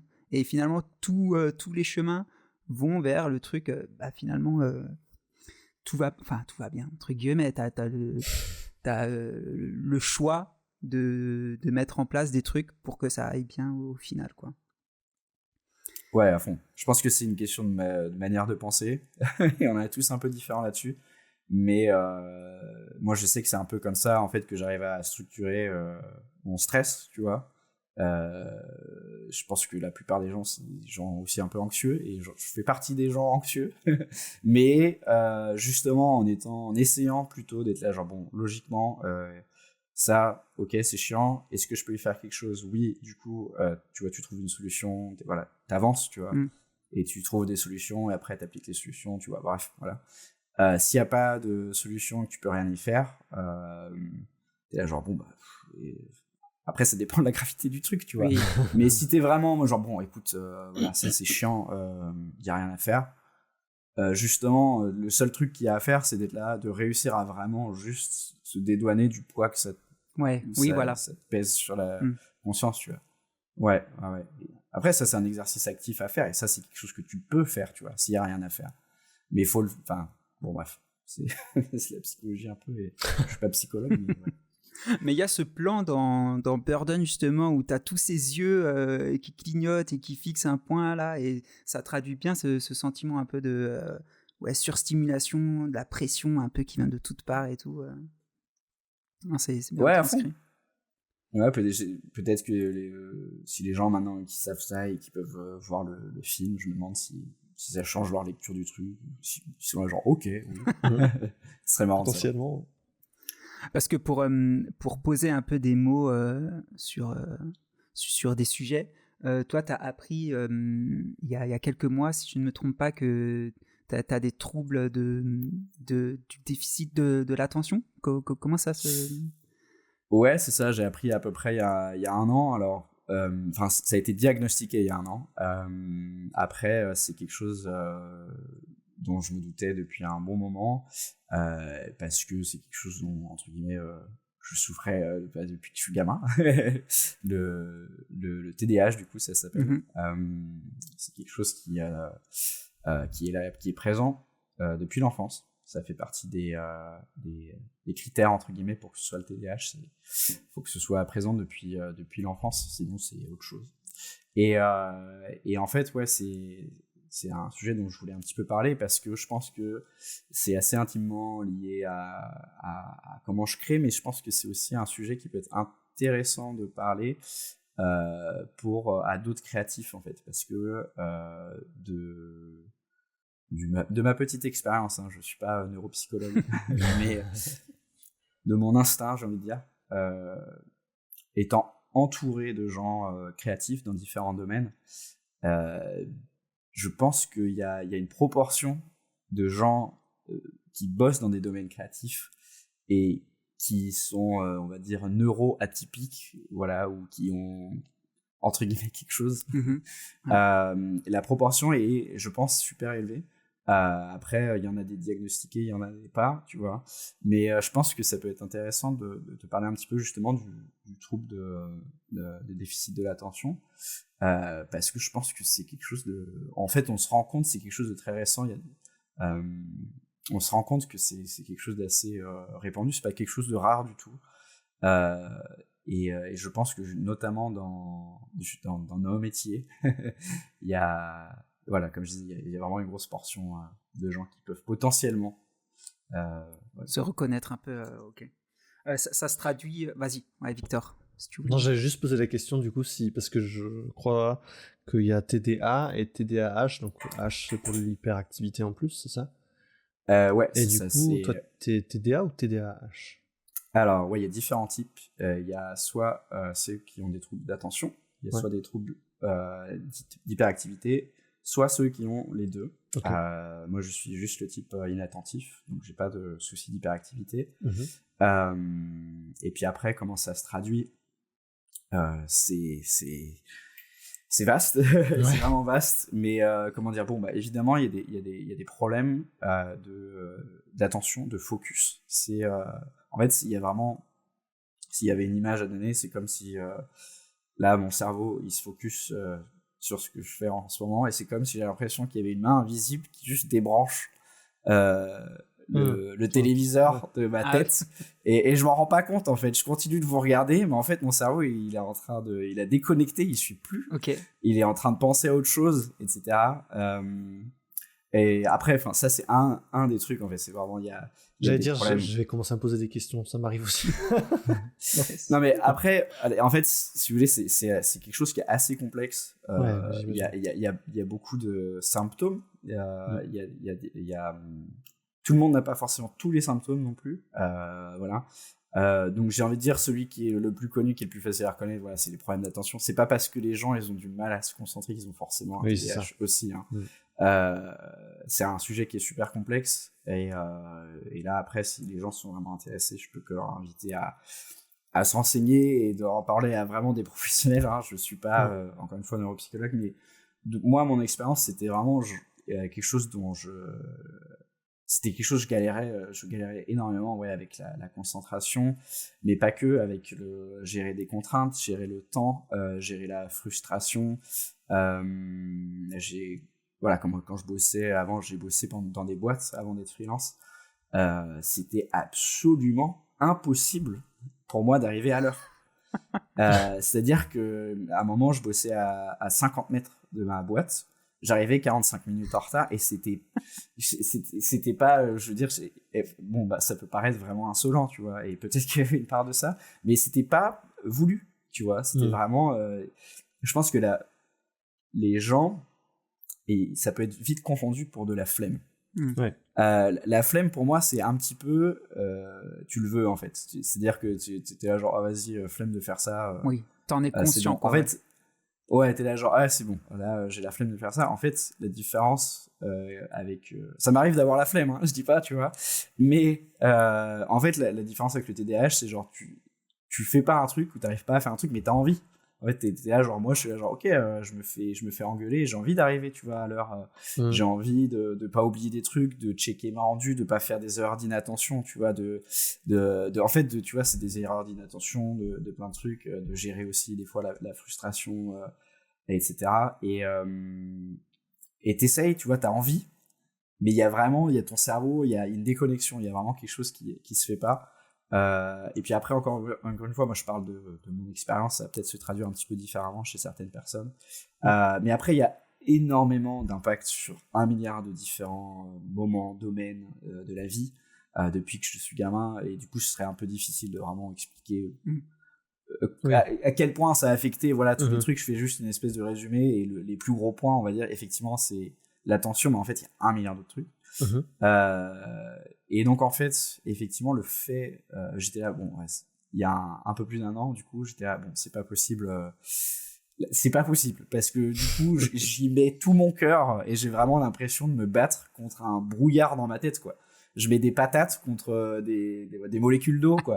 Et du coup c'est horrible que t'as l'impression de patiner dans la semoule et que de faire un truc qui est super simple comme de la paperasse, un truc qui est chiant mais que tu dois faire, tu vois. En fait ça te demande des efforts psychologiques titanesques, tu vois, et puis ça te ramène, tu vois, c'est des situations d'échec où t'y arrives pas et t'es là genre tu passes des journées dans ton lit, tu vois, juste t'es là genre putain faut que je me lève, allez faut que je fasse ça, faut que j'arrive à faire ce truc là, et t'es cloué à ton lit, t'y prends aucun plaisir, tu vois.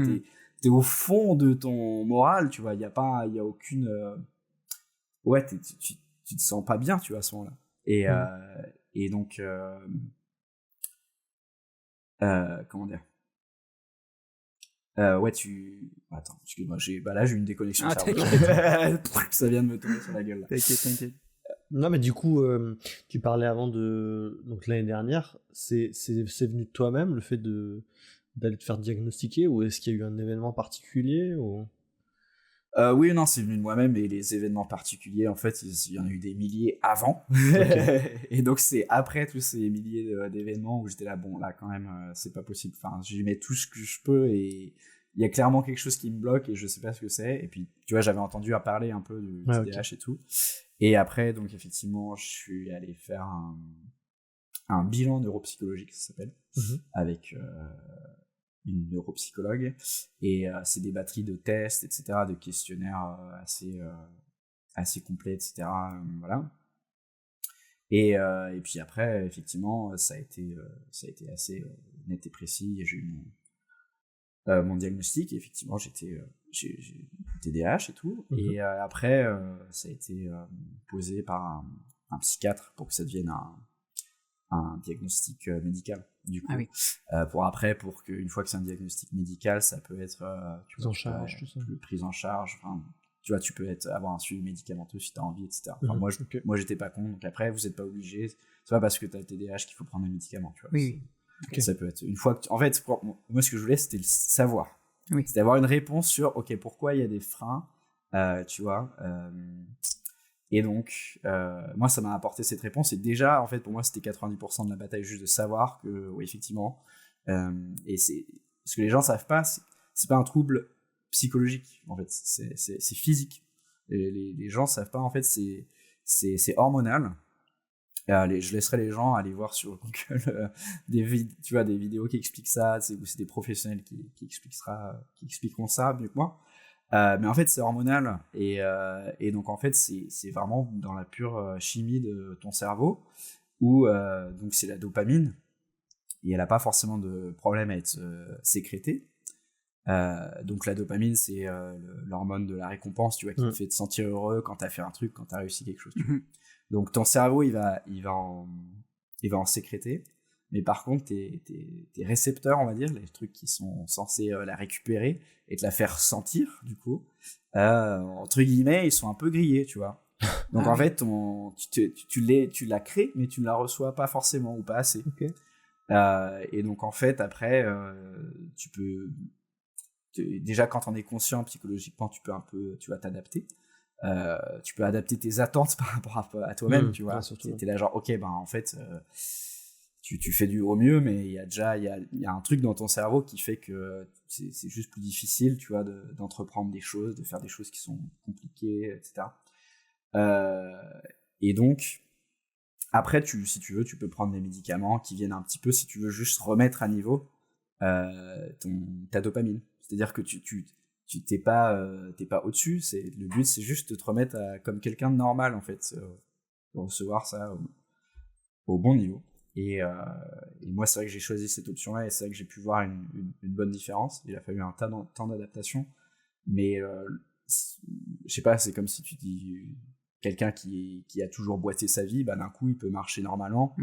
T'es là genre, ah ok, bah, trop bien, quoi. Les choses que je galérais à faire, tu vois, bah, maintenant, je peux les faire comme un peu une personne normale dans une fenêtre de tir de quelques heures par jour, tu vois. Donc, c'est vrai que c'est quelque chose que j'ai...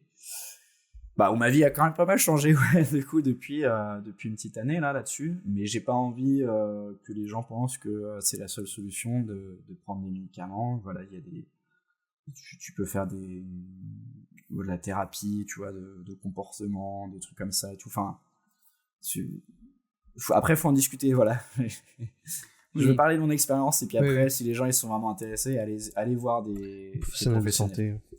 Ouais, clairement. Oui, non, là, c'est effectivement se centrer un peu sur toi, comment t'as vécu le truc et tout ça, quoi. Donc, c'est pas la Bible. On n'est pas en train de faire une généralisation, en tout cas, sur tout ça.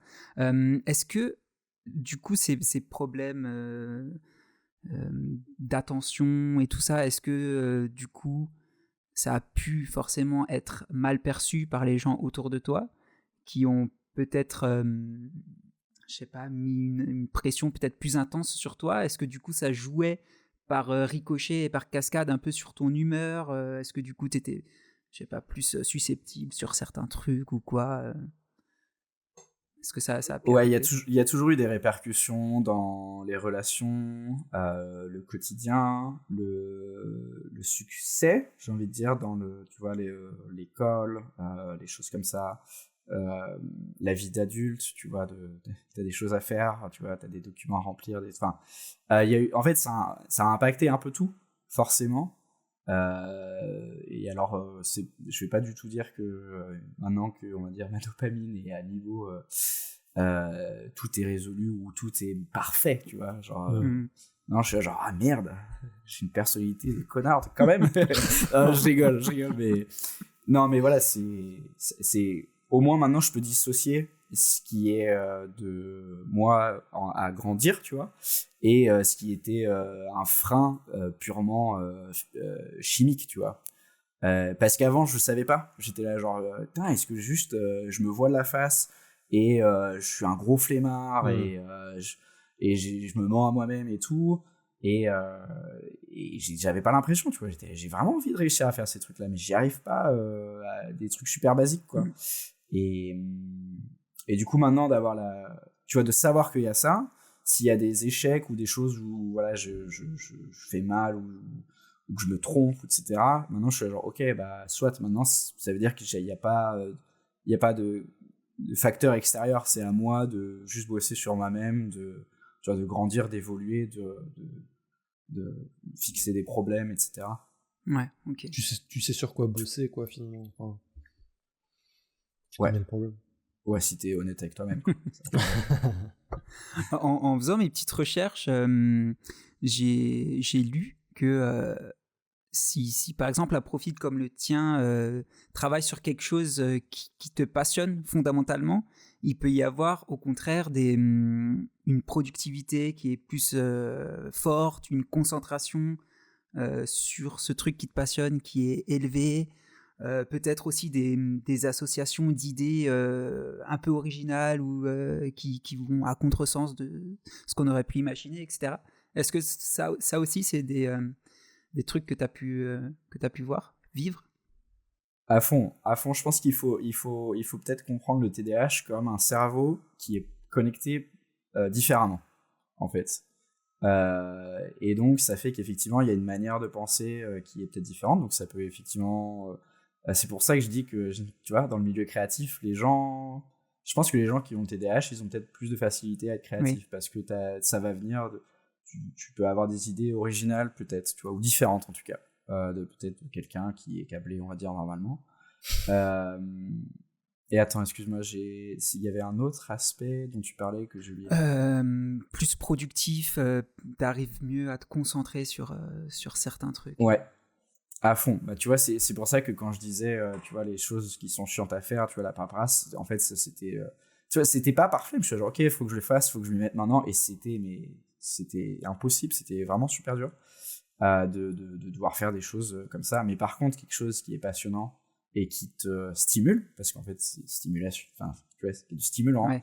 donc tu sécrètes de la dopamine, donc voilà, tu vois, enfin, et donc en fait, là, pour le coup, il y a effectivement potentiellement une faculté à carrément même, il y en a, ils appellent ça l'hyperfocus, tu vois, Oui. où là, tu vas faire un tunnel et tu vas pouvoir effectivement être super efficace. Ok.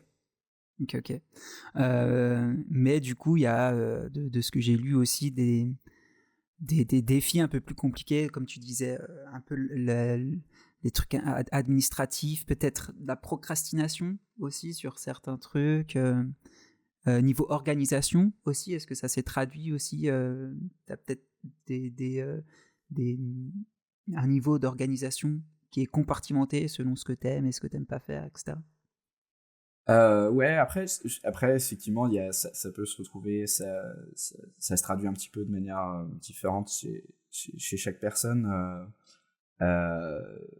Comment dire? Eh ben, j'ai encore eu une déco de cerveau. J'y arrivais, hein. Ça commence à faire long, là. Ouais. Non, mais ouais, Ouais, plus sur les défis, est-ce que tu as t'as peut-être des techniques pour essayer de compenser un peu des fois cette procrastination ou ce manque de motivation pour certains trucs, etc. Comment dire? En fait, je pense que la vraie technique, des fois, c'est juste d'accepter qu'on est battu. En fait, plutôt que des fois d'essayer de vraiment se battre à fond contre le truc, des fois d'accepter qu'on a une journée à s'écraser, là genre bon, ok, bon bah c'est tombé aujourd'hui, quoi. Il y a juste des fois, il y a des journées, tu te lèves, TDAH, et t'es là, non, là vraiment, je suis un légume. Et de juste être là, d'avoir de la bienveillance en fait pour soi, d'être là, ok, juste bon bah y a rien, j'ai déjà essayé de me battre contre le truc là, et en fait là y a rien à faire, donc je vais juste économiser mon énergie et me reposer et tout. Qu'est-ce que tu peux faire pour aider la suite? Ok, bah c'est juste bien manger, te coucher tôt, essayer d'avoir une bonne nuit pour que le lendemain, tu vois. Du coup, le lendemain, tu te dis, ok, c'est bon, j'ai bien dormi. Ça se trouve, tu vois, ce sera plus facile de peut-être rattraper le retard que t'as engendré la veille, tu vois. Ouais. Mais moi, je sais que c'est le truc que j'ai appris et qui m'aide le plus, c'est d'arrêter de me flageller, tu vois, pour ces échecs, et de plutôt être là, genre, ok, bon, bah là, c'est pas la bonne période. De prendre le temps de se ressourcer, et après, du coup, étant ressourcé, de mettre un gros coup de boost pour être là, genre, ok, bon, bah maintenant, je suis bien, et on va faire les choses qu'il y a à faire, tu vois. Ok. Ouais. Est-ce qu'il y a des J'avais lu ça, qu'il y a des méthodes en mode peut-être alterner aussi plus souvent des trucs, ou je sais pas, se mettre un timer de 20 minutes et être focus 20 minutes et après peut-être faire autre chose, revenir plus tard, ce genre de choses. C'est la méthode Pomodoro, ça, non? Ah oui, oui, exact. Ouais. J'ai 20 minutes. Ouais, c'est ça. Effectivement, ouais. Après, il y a effectivement plein de choses qui peuvent fonctionner pour des gens. En fait, moi, c'est pas pour rien que je suis tombé dans le motion. C'est parce que je suis là, genre, je serais, je pense, un très très très mauvais salarié si je faisais quelque chose que j'aime pas, en fait. En fait, moi, il y a vraiment quelque chose, ça se traduit là-dessus. Enfin, c'est-à-dire quelque chose qui ne m'intéresse pas, ce sera impossible pour moi de m'y intéresser. Ouais. Ce sera impossible pour moi d'être là, genre, ok, vas-y, faut que je devienne bon là-dedans, là, faut que j'apprenne, je commence à apprendre des trucs là-dessus. C'est impossible. C'est pour ça que l'école, enfin, j'étais nul, quoi. Les sujets qui m'intéressaient, j'étais bon parce que justement, il y avait, tu vois, quand il y a quelque chose qui t'intéresse, il y a une faculté à pouvoir vraiment se concentrer et à absorber des choses. Mais par contre, il y a une espèce de vraie barrière, quoi. Ça t'intéresse pas, ça ne t'intéresse pas, quoi. Ouais. Genre, et tu vois, en étant adulte, c'était là, genre, bon, ça m'intéresse pas, mais il faut que je le fasse. Bah, t'as quand même le mur de briques devant toi, tu vois. Et ça, c'est vrai que j'étais là, bon, alors là, c'est vraiment en train de m'handicaper sur des choses où faudrait que le mur de briques, faut qu'il dégage, là. Oui, oui, et faut qu'il dégage, et moi, je suis en train de, tu vois, t'essayes de le dégager, mais en te tapant le crâne dessus. Alors qu'en fait, faudrait juste un truc qui vienne le démolir, tu vois, et pas ton crâne, quoi.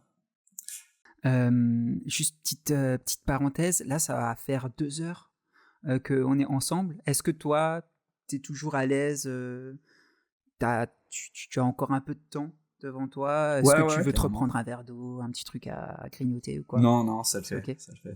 De toute façon, on va tout doucement vers la fin, je pense. Oui.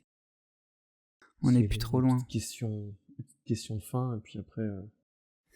En tout cas, j'espère que peut-être ça a mis le doigt sur quelque chose pour nos auditeurs. Peut-être que enfin, j'espère qu'il y aura peut-être des remises en question ou enfin, je sais pas, je m'exprime peut-être mal, mais que ça a attiré l'attention. Voilà, qu'il y a peut-être une dédramatisation qui a pu se faire ou se déclencher.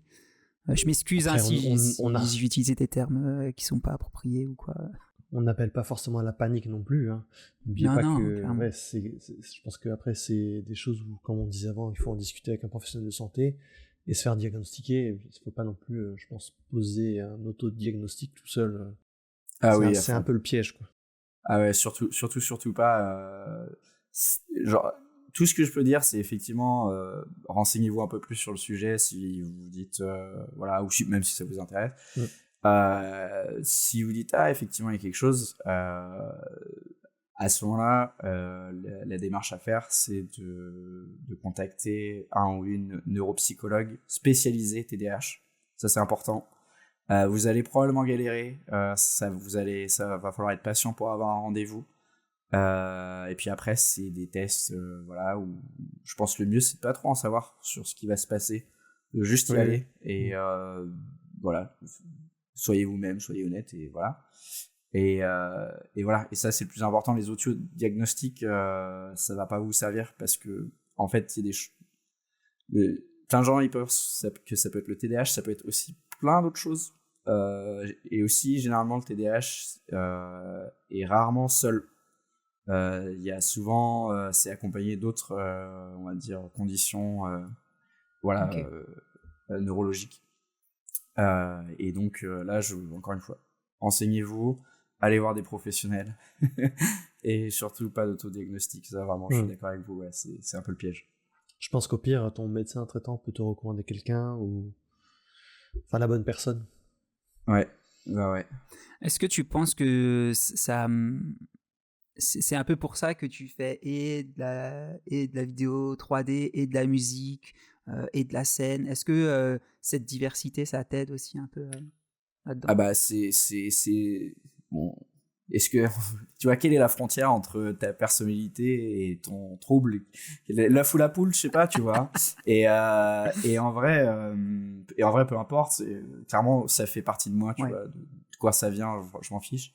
Okay. Et clairement il y a une, enfin en fait j'ai 1 milliard de passions. Là on parle de celles qui sont pertinentes pour maintenant, mais en fait je passe mon temps, chaque heure je fais un truc un peu différent, j'écoute des trucs différents, je me forme sur des trucs différents, parce que ouais, j'ai toujours envie de découvrir des nouveaux trucs. En fait, c'est d'avoir un truc qui te stimule un peu, mais tu vois, ça c'est une fois que c'est conscientisé, mais avant t'es là genre ah mais j'adore découvrir plein de trucs, et une fois que tu le comprends, t'es là genre ah ouais non bon bah j'ai pas de personnalité en fait, je suis une coquille vide. Oh, finesse. Ok. Yes, bah écoute, on peut enchaîner un peu sur les questions de fin de podcast. Est-ce que avant qu'on enchaîne, toi, t'aimerais revenir sur un aspect de l'échange qu'on a eu, peut-être clore le débat un peu TDAH, revenir un peu sur tout Snares. Est-ce que t'as, je sais pas, un truc à dire, à ajouter par rapport à ce qu'on s'est dit? Pas forcément, non. Ok. Non, je pense que si les gens, ils ont à la limite des questions par rapport à ça ou par rapport à leur expérience, etc., et s'ils veulent en parler avec moi, surtout qu'ils n'hésitent pas à m'envoyer un DM sur Insta, et voilà, s'ils ont envie d'en parler ou quoi que ce soit, il n'y a pas de souci. Trop cool. Trop cool. Est-ce que t'as des projets à venir, que ce soit en perso ou en pro, qui vont venir là dans les semaines, les jours, les semaines, les mois à venir? Alors, en termes de son, j'ai une track qui devrait sortir, je pense, dans les semaines à venir, qui est bien nervée, et qui j'espère va plaire. Et après, alors c'est pas encore 100% sûr, mais on a bien envie de faire une collab et son et image avec Thibaut Zeller, je sais pas si vous connaissez, qui est un des 2 motion designers de Ambre Collective, qui était voilà, avec Jonathan Plessel peut-être, et du coup c'était c'était le binôme là, et avec les, enfin tous les 3 on parle pas mal de musique, etc., de design. On s'est plutôt bien entendu parce que les 2 sont aussi vachement tombés dans le côté musique là ces dernières années. Et du coup avec peut-être bientôt là on va commencer à réfléchir à se faire un petit film collab avec Thibaut Zeller. Il y a Oelan aussi qui m'a envoyé un petit message là il y a pas longtemps. A priori je vais peut-être faire la compo de son prochain projet perso. Il a envie de refaire un projet perso, un petit 30-40 secondes là. Trop cool. Et du coup je pense que je vais lui faire une petite track, et tu vois toujours pareil, genre il a encore rien fait, je vais lui faire la track et ça lui servira de support. Ouais. Voilà. Putain, ça tue. Et puis voilà, et puis après en image, je crois que j'ai rien qui sort là. J'ai rien qui va sortir. J'ai bossé pour des artistes là, pour des live shows, et ça c'était plutôt cool, mais je crois que c'est sorti. Il faudrait peut-être que je fasse un petit post Insta pour montrer ce que j'ai fait, donc à la limite peut-être ça, et, parce que je pense que ça peut être cool de montrer ça. Ouais, ça roule. De toute manière il y aura comme d'habitude on mettra tous tes contacts dans la description pour les curieux qui veulent se tenir au courant de tout ça. Est-ce que tu aurais une œuvre à nous partager qui aurait servi un peu de déclic dans ton parcours, ou qui t'aurait fait réfléchir, qui t'aurait donné envie de faire ce que tu fais maintenant? Est-ce que tu penses à quelque chose? Ouais. À titre perso, mon œuvre, tout type d'art confondu, mon œuvre préférée, c'est Akira, le film d'animation japonais là. C'est un film d'animation qui a été entièrement fait à la main à l'époque, vraiment sur du papier et des plaques là, et c'est incroyable. Si les gens l'ont pas vu, je peux conseiller de le voir, et peut-être de le voir plusieurs fois. Moi, la première fois que je l'ai vu, j'étais là genre ok, je crois que j'ai vu un truc cool, mais j'ai rien compris. Mais tu vois, j'avais eu l'instinct, j'étais genre attends, je crois que je viens vraiment de voir un truc cool, mais attends, de quoi? Et du coup après, tu vois, de le revoir en sachant un peu ce qui se passe, qui sont les personnages, voilà, etc. Bah, la deuxième fois que je l'ai vu, peu après, j'étais genre ah non mais là je viens de prendre une patate cosmique, Et vraiment, ça a été une source d'inspiration incroyable, tu vois.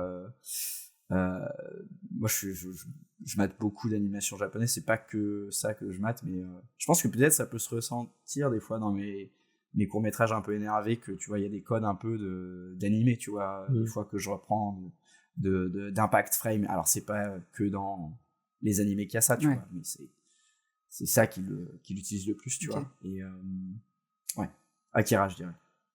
Et tu regardes quoi comme animé, par exemple, en ce moment? En ce moment, j'en mate pas beaucoup. J'ai maté ce que j'ai beaucoup aimé récemment, c'est Dan Da Dan là, qui est très cool, que je peux que recommander, quoi. Le synopsis d'un mec qui croit aux extraterrestres mais qui croit pas aux esprits, qui rencontre une nana qui croit aux esprits mais qui croit pas aux extraterrestres. La nana se fait enlever par les extraterrestres et lui se fait voler ses couilles par un esprit. Il se fait voler ses couilles. Spécifiquement. Et donc après les deux se retrouvent emmêlés dans leur truc, et c'est n'importe quoi, c'est hyper drôle. D'habitude ça me fait pas rire les animés, mais là c'est hyper drôle et c'est trop bien fait, c'est hyper bien animé, la DA est vraiment cool. Que recommander.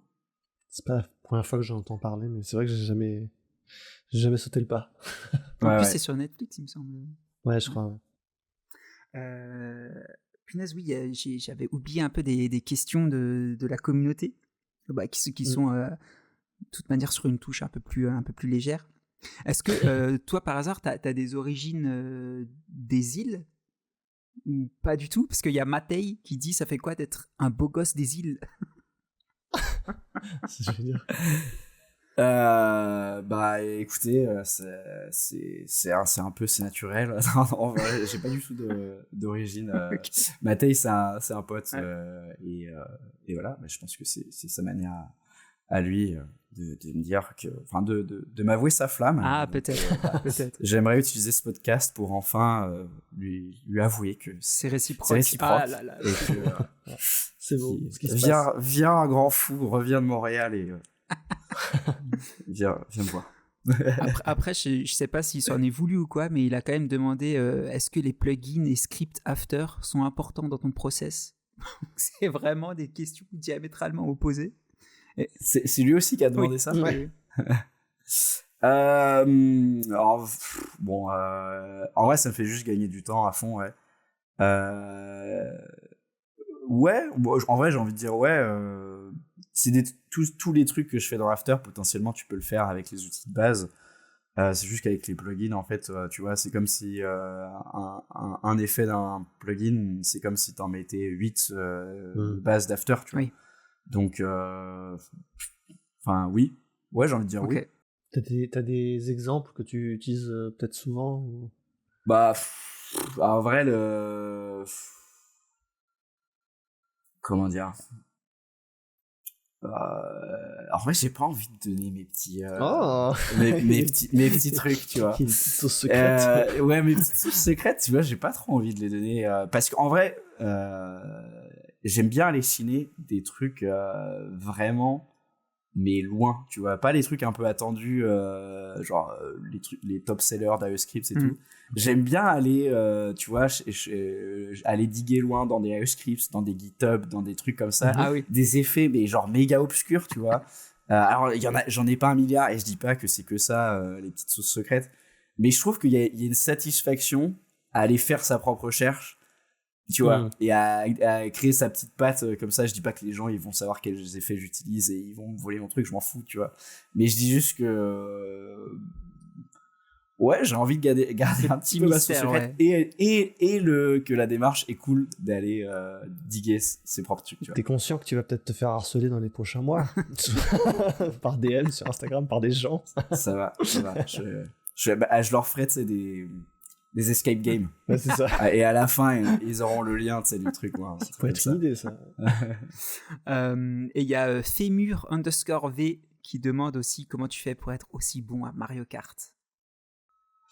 Ça, je crains que c'est juste du pur talent. Ah oui. Et non, en vrai, il est très très bon aussi, mais c'est l'éternel deuxième. Et Mais bon, c'est vrai que c'était le seul rival de MK quand on bossait ensemble. Et voilà. Mais j'ai un peu le syndrome, si jamais, de Gojo dans Jujutsu Kaisen. Putain, je passe pour un weeb, mais de vraiment du personnage super fort, tu vois. Tout ce que j'attends, c'est un mec qui vient me défoncer à Mario Kart. Ah oui. Tu vois. Et en plus, je suis pas si bon que ça, tu vois. Genre, un vrai gars qui aura poncé ça à 2000 heures, et je pense il me roule comme un tapis, tu vois. Mais je l'ai pas encore rencontré. Donc, si jamais quelqu'un est super fort à Mario Kart, envoyez-moi un DM. Les DM sont ouverts. Et je vous fais passer. Ouais. et on met des billets. Ah oui, quand même. On met des billets. Ah bah, quand même. Faut épicer le truc un peu. C'est pas drôle sinon. Même au dernier là qui est sorti, Mario Kart World aussi, ou plus le 8? Ouais, il y a eu tout un débat. Le World, il est un peu... Moi, je trouve que là où tu peux vraiment être plus fort sur les trucs de driving, en fait, c'est un peu... Faut juste... Tu sais, c'est sur chaque map, il y a des endroits où tu peux faire des raccourcis. Et en fait, du coup, faut juste apprendre à faire du par cœur. Et perso, je trouve ça vraiment nul. Ah oui. Là où le 8 avant, c'était vraiment, tu sais, le driving, peu importe un peu là où t'es, tu vois, faut bien jouer. En fait, peu importe dans quelle map t'es, tu vois, c'est genre, si tu sais bien faire toutes les petites techniques, tu vois. Là où Mario Kart World, c'est vraiment juste, à ce moment-là, si tu fais cette séquence et tel truc à tel moment, bah là, c'est bien. D'accord. Et du coup, enfin bref, je trouve ça un peu nul. Okay. Et les objets, tu vois, les techniques d'objets, c'est trop le bordel en plus. Bref, okay. Mario Kart 8, à fond. Suprématie. Okay. Suprématie. Ce serait quoi ta boisson apéritive préférée? Alcoolisée ou non, hein, peu importe. Préféré, j'ai envie de dire, c'est peut-être l'umeshu, si jamais vous connaissez pas. Ça veut dire alcool de prune en japonais. C'est une sorte de vin de prune japonais, du coup. Qui, généralement, la manière dont ça se consomme, c'est avec une sorte de limonade, quoi. Mm-hmm. Et donc, si jamais il y en a qui ont l'occasion d'aller au Japon un jour et d'aller dans un petit bar ou un truc comme ça, n'hésitez pas à commander un umeshu. C'est super bien, c'est frais, ça se boit super facilement. Okay. Et voilà. Si jamais les gens veulent découvrir un truc, c'est cool. Ok, de prunes, t'as dit, c'est ça? Ouais, mais de prunes japonaises, c'est pas les mêmes prunes qu'on a chez nous, je crois. Ah, ok. Voilà, umeshu. Putain, j'aurais bien aimé ouvrir tout un arc voyage, du coup, avec toi. T'as l'air d'avoir plein d'expériences aussi, et moi j'aime trop, mais on gardera ça pour une prochaine fois. Est-ce que tu aimerais voir, voir, à chaque fois je utilise le verbe voir, est-ce que tu aimerais écouter quelqu'un en particulier sur le podcast? Moi je peux recommander un peu les gens que je connais ou qui ont peut-être un profil un peu unique, qui mériterait peut-être le coup d'être mis en avant. Il y a Oelan, je pense, qui pourrait être cool. Mm-hmm. Il y a Fémur, justement, là, qui a posé aussi une question qui pourrait être cool. Je pense que qui a un profil un peu, ouais, justement, plus BJ, DA et tout. Enfin, je sais pas si vous avez déjà eu des gens qui étaient plus dans ce milieu-là et tout, mais voilà, des gens qui ont des choses intéressantes à raconter, quoi. Ok, ouais. Cool. On a déjà eu un peu, mais pas énormément, oui. Effectivement. Pas centré principalement sur ce sujet. Ok, trop cool. Bah écoute, on est arrivé au bout de l'épisode. Merci infiniment pour ton partage et ta disponibilité. C'était super intéressant.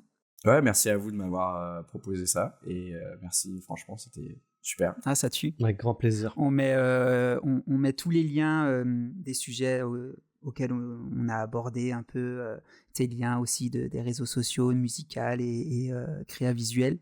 Et puis, on vous invite à aller découvrir tout ça. Merci Victor de m'avoir accompagné sur ce podcast. C'était un plaisir. Et puis à bientôt, Yohan. À très vite. Ouais, avec grand plaisir. Au plaisir de peut-être se croiser à des festivals de design, à un Motion ou autre. Carrément. Avec plaisir. Ah, grave. À bientôt tout le monde. Ciao. Salut. Un grand merci à notre invité de nous avoir donné de son temps et pour toutes les infos qu'il nous a partagées. N'hésitez pas à aller le suivre sur ses réseaux. Quant à nous, retrouvez les apéros Motion Design sur tous les réseaux. Sur ce, je vous dis à bientôt et restez attentifs pour découvrir de nouveaux quotidiens et parcours de créatifs dans le prochain épisode du Modcast. À très vite.